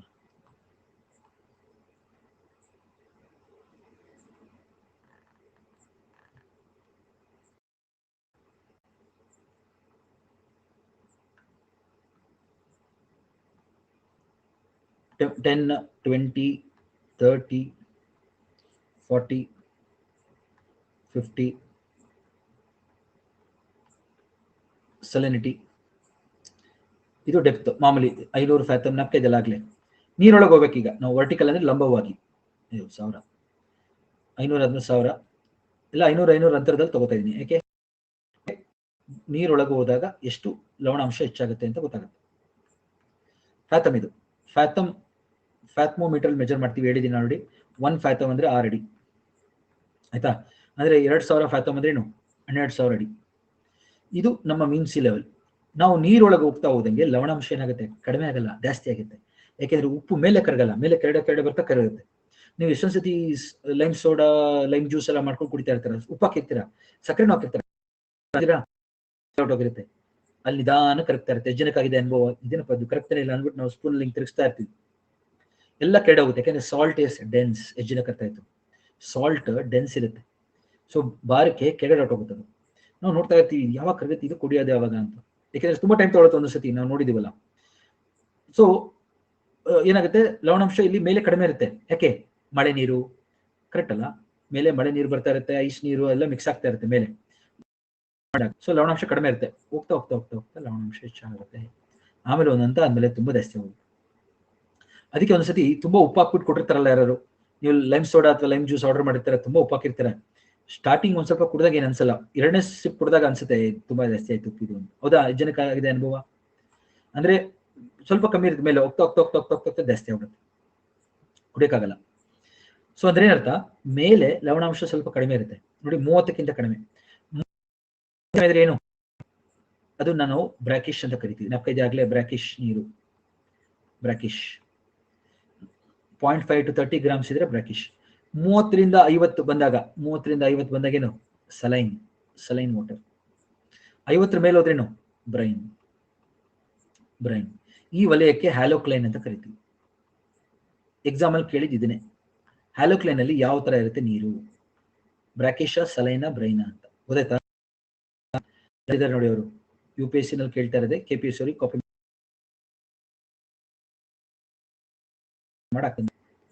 ಅಂದ್ರೆ ನೀರಿನೊಳಗೆ ಉಷ್ಣಾಂಶ ಹೆಚ್ಚಾಗುವುದನ್ನ ಹ್ಯಾಲೋಕ್ಲೈನ್ ಅಂತ ಕರಿತೀವಿ. ನೀರೊಳಗೆ ಹೋಗ್ತಾ ಹೋದಂಗೆ ಲವಣಾಂಶ ಹೆಚ್ಚಾಗೋದನ್ನ, ಸಾಲ್ಟ್ ಹೆಚ್ಚಾಗೋದನ್ನ ನಾವು ಹ್ಯಾಲೋಕ್ಲೈನ್ ಅಂತ ಕರಿತೀವಿ. Zone where salinity increases with depth. Zone where salinity increases with depth is called as halocline. Halocline. ಮೇಲ್ಗಡೆ ಬ್ರಾಕಿಶ್, ಕೆಳಗಡೆ ಬ್ರೈನ್.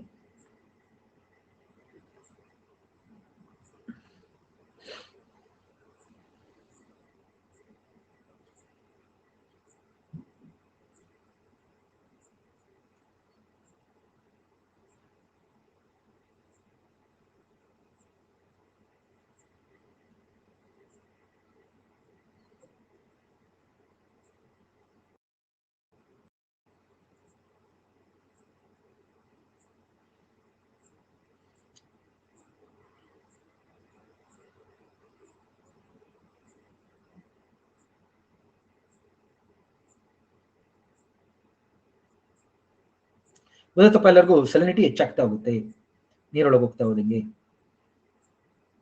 ಅದಕ್ಕೆ ಜಾಸ್ತಿ ಸಾಲ್ಟ್ ಪಾರ್ಟಿಕಲ್ಸ್ ಎಲ್ಲ ಡಿಸಾಲ್ವ್ ಆಗಲ್ಲ, ನೀರೊಳಗೆ ಹೋಗ್ತಾ ಹೋಗ್ತಾ ಹೋಗ್ತಾ ಹೋಗ್ತಾ ಹೋಗ್ತಾ ಡಿಸಾಲ್ವ್ ಆಗುತ್ತೆ.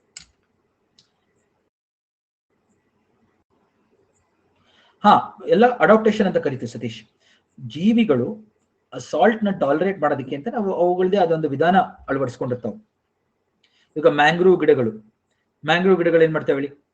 ಸಾಲ್ಟ್ ನ ಎಕ್ಸ್ಕ್ರೀಟ್ ಮಾಡಕ್ಕೆ ಅದರ ಬೇರಲ್ಲೇ ಎಕ್ಸ್ಕ್ರೀಟ್ ಮಾಡ್ತವೆ.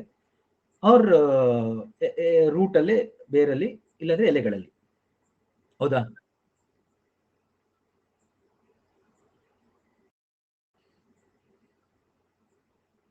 ಬರೀರಿ ಬೇಗ.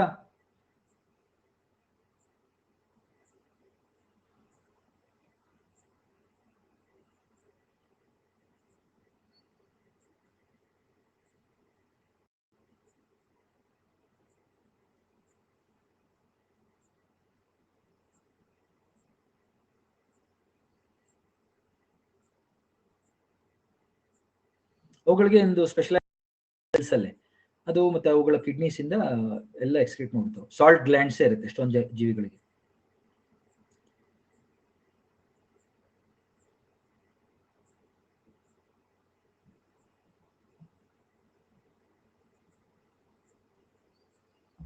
ಆಯ್ತಾ? ಬರೆದ್ರ ಹೋಗ್ಲಾ ನೆಕ್ಸ್ಟ್?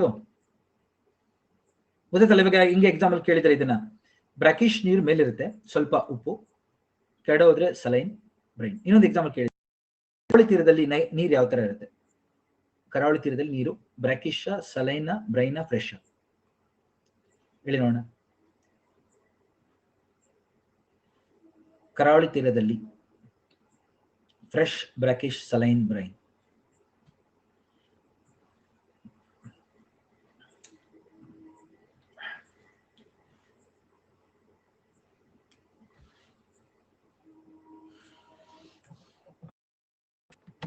ಎಸ್, ಬ್ರಾಕಿಶ್ ಇರುತ್ತೆ. Very good. ಬ್ರಾಕಿಶ್ ನೀರು ಇರುತ್ತೆ ಕರಾವಳಿ ತೀರದಲ್ಲಿ. ಯಾಕೆಂದ್ರೆ ಫ್ರೆಶ್ ವಾಟರ್ ನದಿ ಬಂದಾಕತ್ತೆ, ಅದು ಉಪ್ಪು ಆಗ್ತಾ ಇರುತ್ತೆ ಸ್ವಲ್ಪ ಸ್ವಲ್ಪ. ಬ್ರಾಕಿಶ್ ಇರುತ್ತೆ.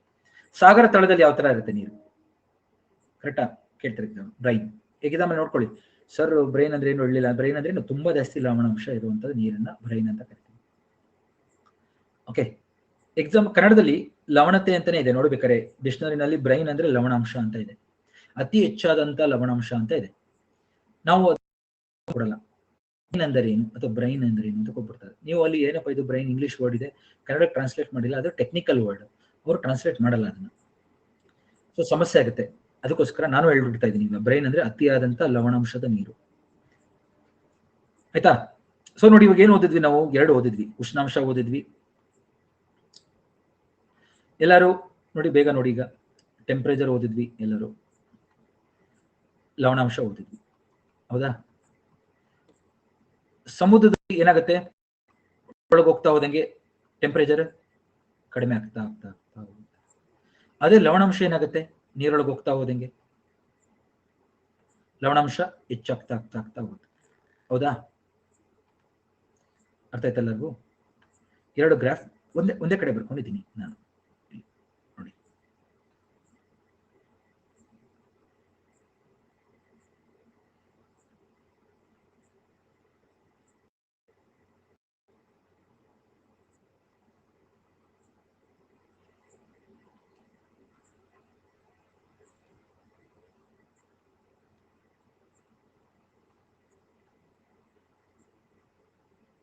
ಆಯ್ತಾ? ನೋಡಿದ್ರೆ ಗೊತ್ತಾಗ್ತಾ ಇದೆ ಎಲ್ಲರಿಗೂ.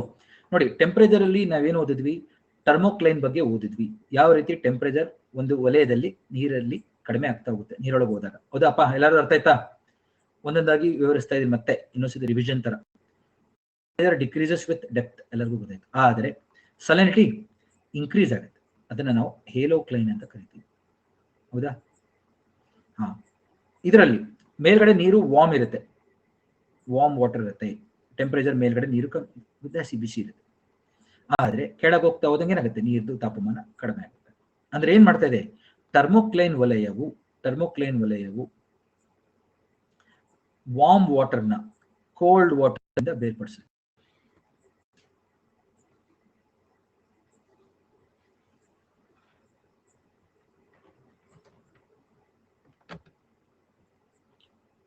ಆಯ್ತಾ? ಟರ್ಮೋಕ್ಲೈನ್ ವಲಯವು ನೀರಿನ ಮೇಲ್ಭಾಗದ ವಾರ್ಮ್ ವಾಟರ್ ಅನ್ನು ನೀರಿನ ತಳದಲ್ಲಿರುವಂತಹ ಕೋಲ್ಡ್ ವಾಟರ್ ಶೀತ ನೀರಿಂದ ಬೇರ್ಪಡಿಸುತ್ತದೆ. ಹೌದಾ? ಅರ್ಥ ಆಯ್ತಪ್ಪ ಎಲ್ಲರಿಗೂ? ಇದು ಫಸ್ಟ್ ಒನ್. ಅಂದ್ರೆ ವಾರ್ಮ್ ವಾಟರ್ ಕಡಿಮೆ ಸಾಂದ್ರತೆ, ಎಷ್ಟು ಜನಕ್ಕೆ ಅರ್ಥ ಆಯ್ತು? ವಾರ್ಮ್ ವಾಟರ್ ಮಾಲಿಕ್ಯೂಲ್ಸ್ ಎಕ್ಸ್ಪ್ಯಾಂಡ್ ಆಗುತ್ತೆ, ಎಷ್ಟು ಜನಕ್ಕೆ ಅರ್ಥ ಆಗುತ್ತೆ? ನೀರ್ದು ಉಷ್ಣಾಂಶ ಹೆಚ್ಚಾದಾಗ, ಬಾಯ್ಲ್ ಮಾಡಿದಾಗ, ಬಿಸಿ ಆದಾಗ ಎಕ್ಸ್ಪ್ಯಾಂಡ್ ಆಗುತ್ತೆ ಮಾಲಿಕ್ಯೂಲ್ಸ್. ಅದೇ ನೀರು ಕೂಲ್ ಆದಾಗ ಕಾಂಟ್ರಾಕ್ಟ್ ಆಗುತ್ತೆ. ಆಯ್ತಾ? ಸೊ ಅದಕ್ಕೆ ವಾರ್ಮ್ ವಾಟರ್ ಮೇಲ್ ಬರುತ್ತೆ, ಉಬ್ಬುತ್ತೆ ನೀರು. Warm water always expands.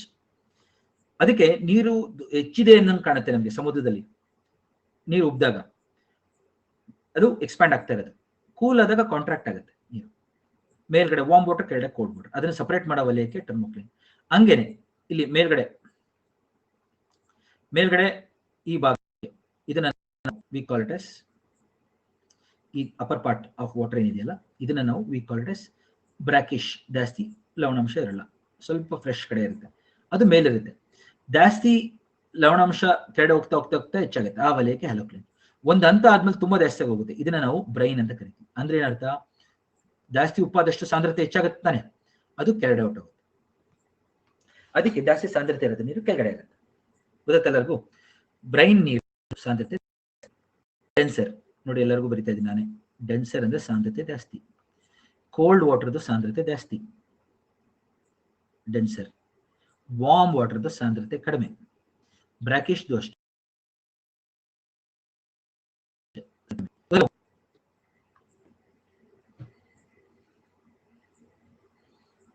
ಅಂದ್ರೆ ನೀರಿನಲ್ಲಿ ಟೆಂಪರೇಚರ್ ವ್ಯತ್ಯಾಸ ಬರಲಿ, ಸಲಿನಿಟಿ ವ್ಯತ್ಯಾಸ ಬರಲಿ, ನೀರಿನ ಸಾಂದ್ರತೆ ವ್ಯತ್ಯಾಸ ಆಗುತ್ತಾನೆ. ಎಷ್ಟು ಜನ? ಉಷ್ಣಾಂಶ ವ್ಯತ್ಯಾಸ ಆದಾಗ, ನೀರಿನಲ್ಲಿ ಲವಣಾಂಶ ವ್ಯತ್ಯಾಸ ಆದಾಗ ಸಾಂದ್ರತೆ ವ್ಯತ್ಯಾಸ ಬರುತ್ತೆ, ಸಲಿನಿಟಿ ವ್ಯತ್ಯಾಸ ಬರುತ್ತೆ. ಹೌದಾ? ಅವಾಗ ನೀರಿನಲ್ಲಿ ಸಂಚಲನೆ ಉಂಟಾಗುತ್ತೆ. ಅದನ್ನ ನಾವು ಟರ್ಮೋಹಲೈನ್ ಸರ್ಕ್ಯುಲೇಷನ್ ಅಂತ ಕರಿತೀವಿ. ಟರ್ಮೋ ಅಂದ್ರೆ ಉಷ್ಣ, ಅಲೈನ್ ಅಂದ್ರೆ ಲವಣ, ಸಂಚಲನೆ.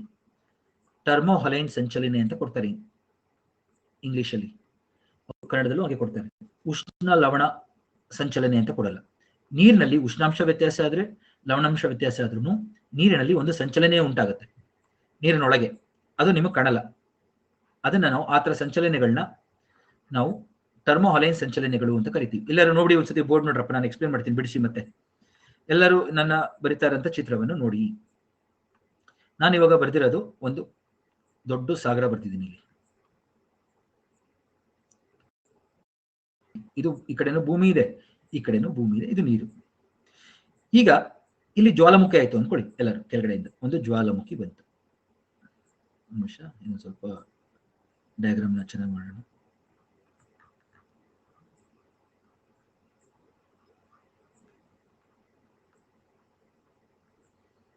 ಹೌದಲ್ಲ?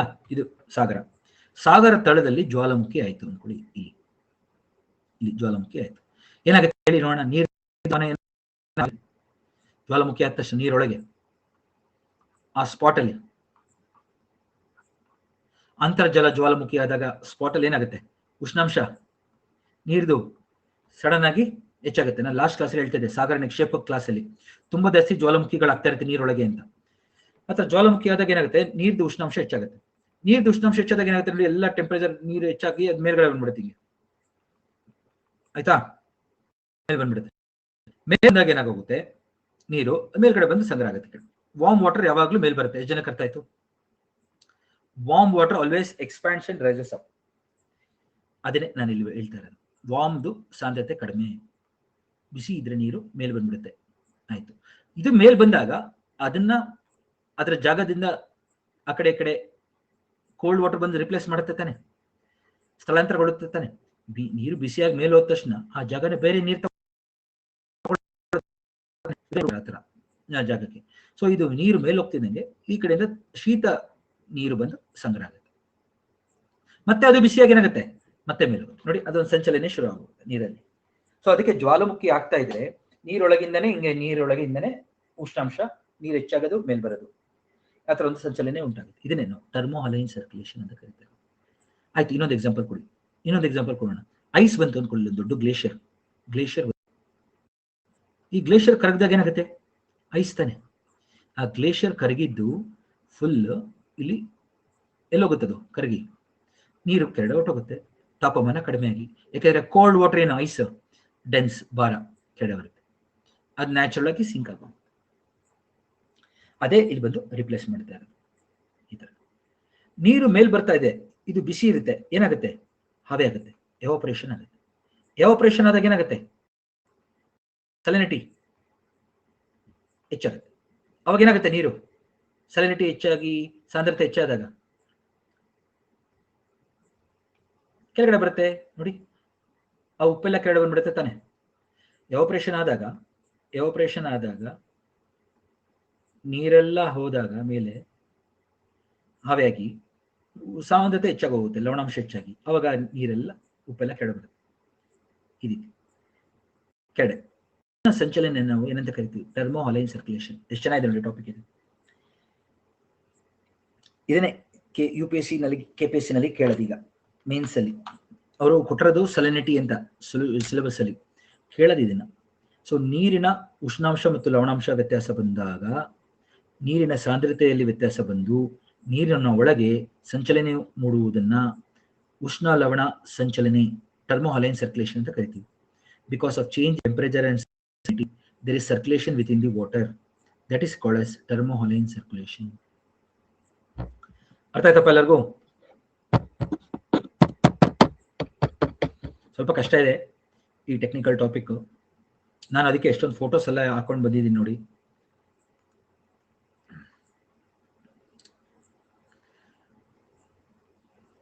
ಅದಕ್ಕೆ ಒಂದು ಫೋಟೋನ ಕೊಟ್ಟಿದ್ದೀನಿ ನೋಡಿ ಇಲ್ಲಿ. ಸೊ ನೋಡಿ, ಎಲ್ಲ ವಾರ್ಮ್ ವಾಟರ್ ಬರ್ತಾ ಇದೆ, ಇಲ್ಲಿ ಕೂಲ್ ಆಗುತ್ತೆ. ಸಾಲ್ಟ್ ವಾಟರ್ ಎಲ್ಲ ಕೆಳಗೆ ಬಂದ್ಬಿಡುತ್ತೆ ನೋಡಿ. ಆದಾಗ ಆ ಸಾಲ್ಟ್ ವಾಟರ್ ಎಲ್ಲ ಕೆಳಗೆ ಬಂದು ಕೋಲ್ಡ್ ವಾಟರ್ ಆಗಿ ಅದನ್ನ ಪುಷ್ ಮಾಡುತ್ತೆ. ಇದನ್ನ ಯಾವಾಗ ಇದು ಪುಷ್ ಮಾಡುತ್ತೆ? ಇದು ಈ ಕಡೆ ಬರುತ್ತೆ, ಡೆನ್ಸಿಟಿಯಿಂದ ಹಿಂಗ್ ಬರುತ್ತೆ, ಮೇಲೆ ಬರ್ತಾ ಇಲ್ಲಿ ಬರುತ್ತೆ. ನೀರು ಬಿಸಿ ಆದ ತಕ್ಷಣ ವಾಪಸ್ ಬರುತ್ತೆ. ಈ ತರ ನೀರಿನೊಳಗೆ ಸಂಚಲನೆ ಇರುತ್ತೆ, ನೀರಿನೊಳಗೆ ಸಾಗರದ ಸಂಚಲನೆ ಇರುತ್ತೆ. ಅಂದ್ರೆ ಮೇಲಿರೋ ನೀರು ವಾರ್ಮ್ ಇರುತ್ತೆ, ಕಡಿಮೆ ಲವಣಾಂಶ ಇರುತ್ತೆ. ಕೆಳಗೋಗೋ ನೀರು ಲವಣಾಂಶ ಜಾಸ್ತಿ ಇರುತ್ತೆ, ಕೋಲ್ಡ್ ಇರುತ್ತೆ, ಅಷ್ಟೇ, ಇನ್ನೇನಿಲ್ಲ. ಮೇಲ್ಗಡೆ ಇರೋ ನೀರು ವಾರ್ಮ್ ಇರುತ್ತೆ ಮತ್ತೆ ಲವಣಾಂಶ ಕಡಿಮೆ ಇರುತ್ತೆ. ಪೋಲಾರ್ ರೀಜನ್ಗೆ ಹೋಗುತ್ತೆ ಅದು. ಅಲ್ಲಿ ಲವಣಾಂಶ ಹೆಚ್ಚಾಗಿ ಇರೋ ಕೂಲ್ ಆದಾಗ, ಟೆಂಪರೇಚರ್ ಕಡಿಮೆ ಆದಾಗ ಏನಾಗುತ್ತೆ? ಇಲ್ಲಿ ಐಸ್ ಆಗಿ ಹೋಗುತ್ತೆ. ಐಸ್ ಆದ ತಕ್ಷಣ ನೀರು ಉಪ್ಪೆಲ್ಲ ಬಿಟ್ಬಿಡುತ್ತೆ, ಉಪ್ಪೆಲ್ಲ ಕೆಳಗೆ ಬರುತ್ತೆ, ಸ್ವಲ್ಪ ನೀರು ಕೆಳಗೆ ಬರುತ್ತೆ. ಇಲ್ಲಿ ಕೋಲ್ಡ್ ವಾಟರ್ ಅದು ಜೊತೆಗೆ ಬ್ರೈನ್ ತುಂಬಾ ಜಾಸ್ತಿ ಉಪ್ಪಿರುತ್ತೆ, ಅದು ಈ ಕಡೆ ಬರುತ್ತೆ ಸಾಗರ ತಳದಲ್ಲಿ. ಅದು ಮತ್ತೆ ಈಕ್ವೇಟರ್ ಹತ್ರ ಬರ್ತಿದ್ದಾಗ ಏನಾಗುತ್ತೆ? ಬಿಸಿಗೆ, ಉಷ್ಣಾಂಶಕ್ಕೆ ಅಥವಾ ಜ್ವಾಲಾಮುಖಿ ಹತ್ರ ಬರುತ್ತೆ. ಈ ರೀತಿ ಸಾಗರದೊಳಗೇನೆ ಸಂಚಲನೆ ಇರುತ್ತೆ. ಅಂದ್ರೆ ಸಮುದ್ರದ ನೀರು ಒಂದೇ ಕಡೆ ಇರೋಲ್ಲ. ಸಮುದ್ರದ ನೀರು ಜಗತ್ತಿನಾದ್ಯಂತ ಒಂದು ಬೆಲ್ಟ್ ರೀತಿ ಹೋಗ್ತಾ ಇರುತ್ತೆ. ಇವಾಗ ನಾವು ಏರ್ಪೋರ್ಟ್ ಅಲ್ಲಿ ಲಗೇಜ್ ಬರುತ್ತೆ ಅಂತ ಕಾಯ್ತಾ ಇರ್ತೀವಿ ನೋಡಿದ್ರೆ, ಕೆರೋಸಲ್ ಅಂತೀವಿ ನಾವು ಅದನ್ನ, ಕನ್ವೇಯರ್ ಬೆಲ್ಟ್ ಅಂತ ಕರಿತೀವಿ. ಕರೆಕ್ಟಾ? ಕನ್ವೇಯರ್ ಬೆಲ್ಟ್ ಅಂತ ನೋಡಿರ್ಬೋದು, ಹಿಂಗೆ ಹೋಗ್ತಾ ಇರುತ್ತೆ, ಬರ್ತಾ ಇದೆ ನಮ್ಮ ಲಗೇಜ್ ಅಂತ ಕಾಯ್ತಾ ಇರ್ತೀವಿ ನಾವು. ಆ ತರ ನೀರು ಸಂಚಲನೆಯಲ್ಲಿರುತ್ತೆ. ಇದು ಜಗತ್ತು, ಇದು ಭಾರತ. ಇಲ್ಲಿ ನೋಡಿ, ನೀರು ಮೇಲೆ ವಾರ್ಮ್ ಹೋಗ್ತಾ ಇದೆ, ಪೋಲಾರ್ ಭಾಗಕ್ಕೆ ಹೋಗ್ತಾ ಇದೆ. ಹೋಗಿ ಏನಾಗುತ್ತೆ? ಇಲ್ಲಿ ಗ್ರೀನ್ಲ್ಯಾಂಡ್ ಅಂತ ತಂಪಾಗೋಗುತ್ತೆ. ಗ್ರೀನ್ಲ್ಯಾಂಡ್ ಐಸ್ ಅಲ್ಲ, ಐಸ್ ಇರೋದ್ರಿಂದ ಇಲ್ಲಿ ತಂಪಾಗಿ ಕೆಳಗಡೆ ಹೊಟ್ಟೋಗುತ್ತೆ ತಳಕ್ಕೆ. ಅದು ಕೂಲ್ ವಾಟರ್ ಕೆಳಗಡೆ ಬರ್ತಾ ಇದೆ ನೋಡಿ, ಇಲ್ಲಿ ಸಖತ್ ಕೋಲ್ಡ್ ವಾಟರ್ ಕೆಳಗಡೆ ಹೋಗ್ತಾ ಇದೆ ಹಿಂಗೆ ಎಲ್ಲ ಕಡೆಗೆ. ಇಲ್ಲಿ ಮತ್ತೆ ಬಂದು ಏನಾಗುತ್ತೆ? ಭಾರತದ ಹತ್ರ ಮತ್ತೆ ಬಿಸಿಯಾಗಿ ಮೇಲೆ ಬರುತ್ತೆ. ಇಲ್ಲೂ ಅಷ್ಟೇ, ಇಲ್ಲಿ ಹೋಗಿ ಪೋಲಾರ್ ಭಾಗದಲ್ಲಿ ಹೋಗಿ ಮತ್ತೆ ಬಿಸಿಯಾಗಿ ಮೇಲೆ ಬರುತ್ತೆ. ಈ ರೀತಿ ಜಗತ್ತಿನಾದ್ಯಂತ ನೀರು ಸಂಚಲನೆ. ಯಾಕೆಂದ್ರೆ ಒಂದು ಸಾಗರ ಜೊತೆ ಸಂಪರ್ಕದಲ್ಲಿ ಹೆಜ್ಜೆನ ಕಟ್ತಾ ಇತ್ತು. ಎಲ್ಲಾ ಸಾಗರಗಳು ಬೇರೆ ಬೇರೆ ಅಲ್ಲ, ಎಲ್ಲ ಒಂದಕ್ಕೊಂದು ಸಂಪರ್ಕದಲ್ಲಿದೆ. ಅಂದ್ರೆ ಹಿಂದೂ ಮಹಾಸಾಗರದಲ್ಲಿರೋ ನೀರು ಪೆಸಿಫಿಕ್ ಮಹಾಸಾಗರಕ್ಕೆ ಹೋಗುತ್ತೆ ಒಂದಿನ.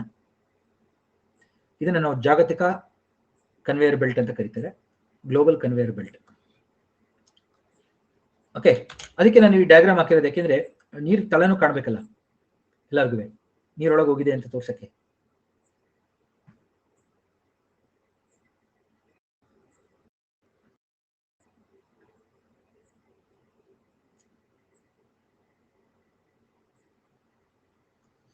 ನಾನು ಕನ್ವೇಯರ್ಗೆ ಕನ್ನಡದಲ್ಲಿ ತುಂಬಾ ಹುಡುಕ್ತೆ, ಎಲ್ಲೂ ಸಿಗ್ಲಿಲ್ಲ. ಕನ್ವೇಯರ್ ಅಂತಾನೆ ಬರ್ದ್ಬಿಟ್ಟಿದ್ದೀನಿ. ಯಾರು ಪದ ಗೊತ್ತಿದ್ರೆ ಪ್ಲೀಸ್ ಹೇಳಿ, ಯಾಕೆಂದ್ರೆ ಕನ್ವೇಯರ್ಗೆ ತುಂಬಾ ಹುಡುಕಿದ್ದೀನಿ, ಎಲ್ಲ ಕಡೆನೂ ಕನ್ವೇಯರ್ ಅಂತಾನೆ ಬರ್ತಾ ಇದೆ. ಅದು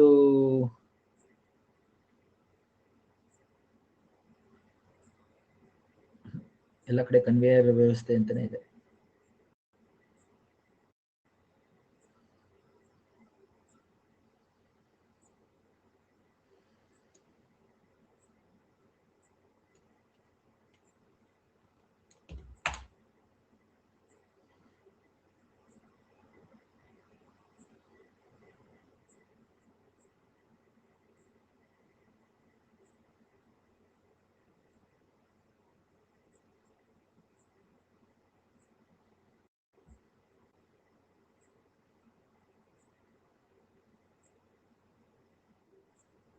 ಆಯ್ತಾ, ಇದನ್ನೇ ನಾವು ಜಾಗತಿಕ ಕನ್ವೇಯರ್ ಬೆಲ್ಟ್ ಅಥವಾ ಗ್ಲೋಬಲ್ ಕನ್ವೇಯರ್ ಬೆಲ್ಟ್ಗೆ ಮುಖ್ಯ ಕಾರಣ ಏನು ಅಂತ ಕೇಳಿದ್ರೆ, ಉಷ್ಣ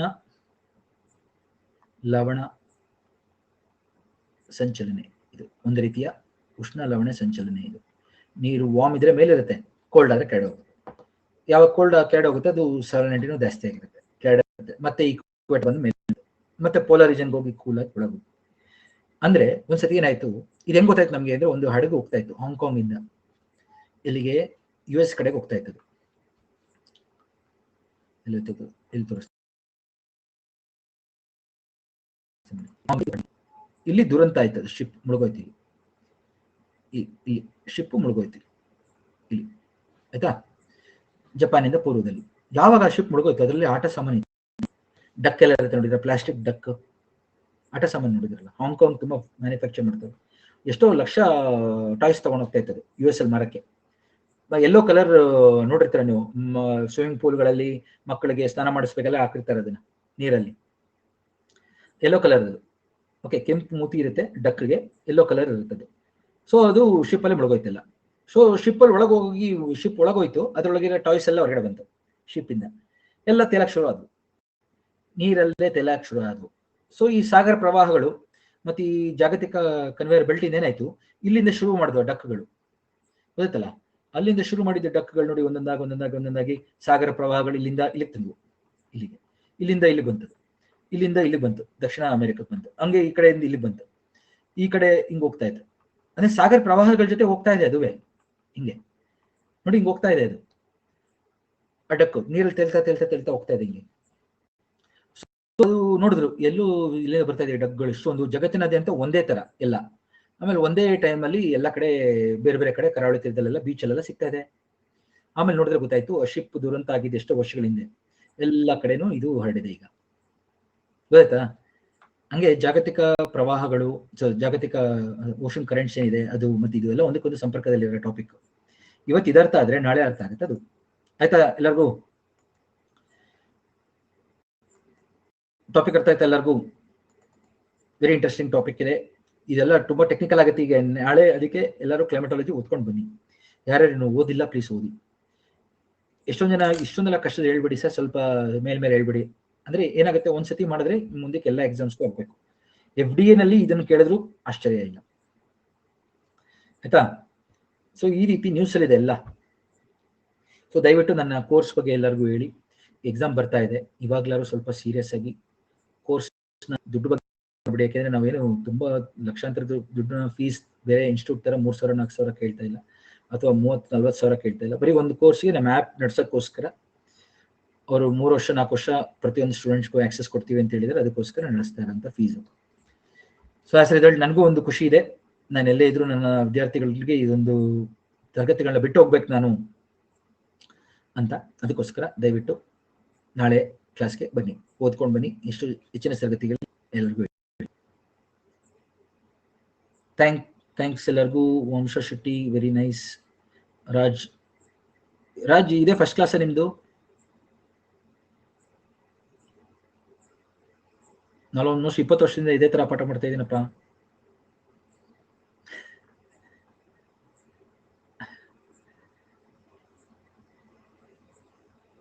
ಆಯ್ತಾ, ಎಲ್ಲರೂ ಓದಿ ಆಯ್ತು. ಥ್ಯಾಂಕ್ ಯು ಎಲ್ಲರಿಗೂ.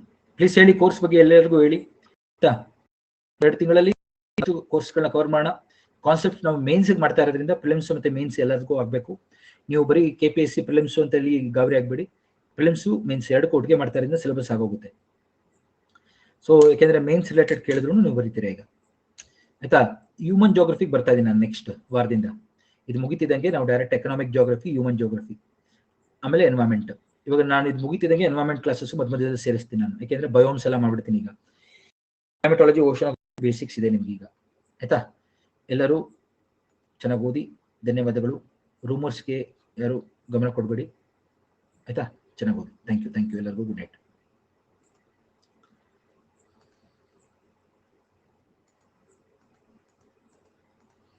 ಯಾರ್ಯಾರು ಹಳೆ ತರಗತಿಗಳನ್ನ ನೋಡಿಲ್ಲ ಪ್ಲೀಸ್ ನೋಡಿ. ರಾಜ್, ಬೇರೆ ಕ್ಲಾಸಸ್ನ ನೋಡಿ ನೀವು. ಎಲ್ಲ ಕ್ಲೈಮೆಟಾಲಜಿ ಕ್ಲಾಸು ಇದೇ ತರ ಇದೆ, ಇದೇನು ಹೊಸದೇನಿಲ್ಲ ಆಯ್ತಾ. ಟೆಕ್ನಿಕಲ್ ಅಷ್ಟೇ ಇವತ್ತು. ಓಕೆ, ಇದನ್ನ ಹೇಳ್ತೀನಿ. ಒಂದೊಂದ್ಸತಿ ಏನು ಅಷ್ಟೊಂದು ಕಾನ್ಸೆಪ್ಟ್ ಇರಲ್ಲ ತಲೆ ಕೆಡಿಸ್ಕೊಳ್ಳುವಂಥದ್ದು, ಅದಕ್ಕೋಸ್ಕರ ನಾನು ಆ ಥರ ಇದೆ. ಥ್ಯಾಂಕ್ಸ್ ವಂಶ, ವೆರಿ ನೈಸ್. ನೀವು ಓದ್ತಾ ಇರೋದು ನನಗೆ ಖುಷಿ ಆಗ್ತಾ ಇದೆ. ಓದಿ, ಅದನ್ನ ಮಕ್ಕಳಿಗೂ ಕೊಡಿ. ನಿಮ್ಮ ಮನೆಯಲ್ಲಿ ಇರುವಂತ ಎಲ್ಲರಿಗೂ ಖುಷಿ ಆಗುತ್ತೆ. ಆ ಪುಸ್ತಕದಲ್ಲಿ ಇರೋಂಥ ಮಾಹಿತಿ ತುಂಬಾ ಸುಲಭ ಭಾಷೆನಲ್ಲಿ ಇದೆ ಆಯ್ತಾ. Yes Raj, thank you. ಓದಿ ಚೆನ್ನಾಗಿ. Thank you. ಎಲ್ಲರಿಗೂ ಒಳ್ಳೇದಾಗ್ಲಿ. ಓದಿ ಚೆನ್ನಾಗಿ ಪ್ಲೀಸ್. ನಾಳೆ ನಿಮ್ಮ ಕೋರ್ಸ್, ನನ್ನ ಕೋರ್ಸ್ ಬಗ್ಗೆ ನಿಮ್ಮ ಸ್ನೇಹಿತರಿಗೂ ಹೇಳಿ.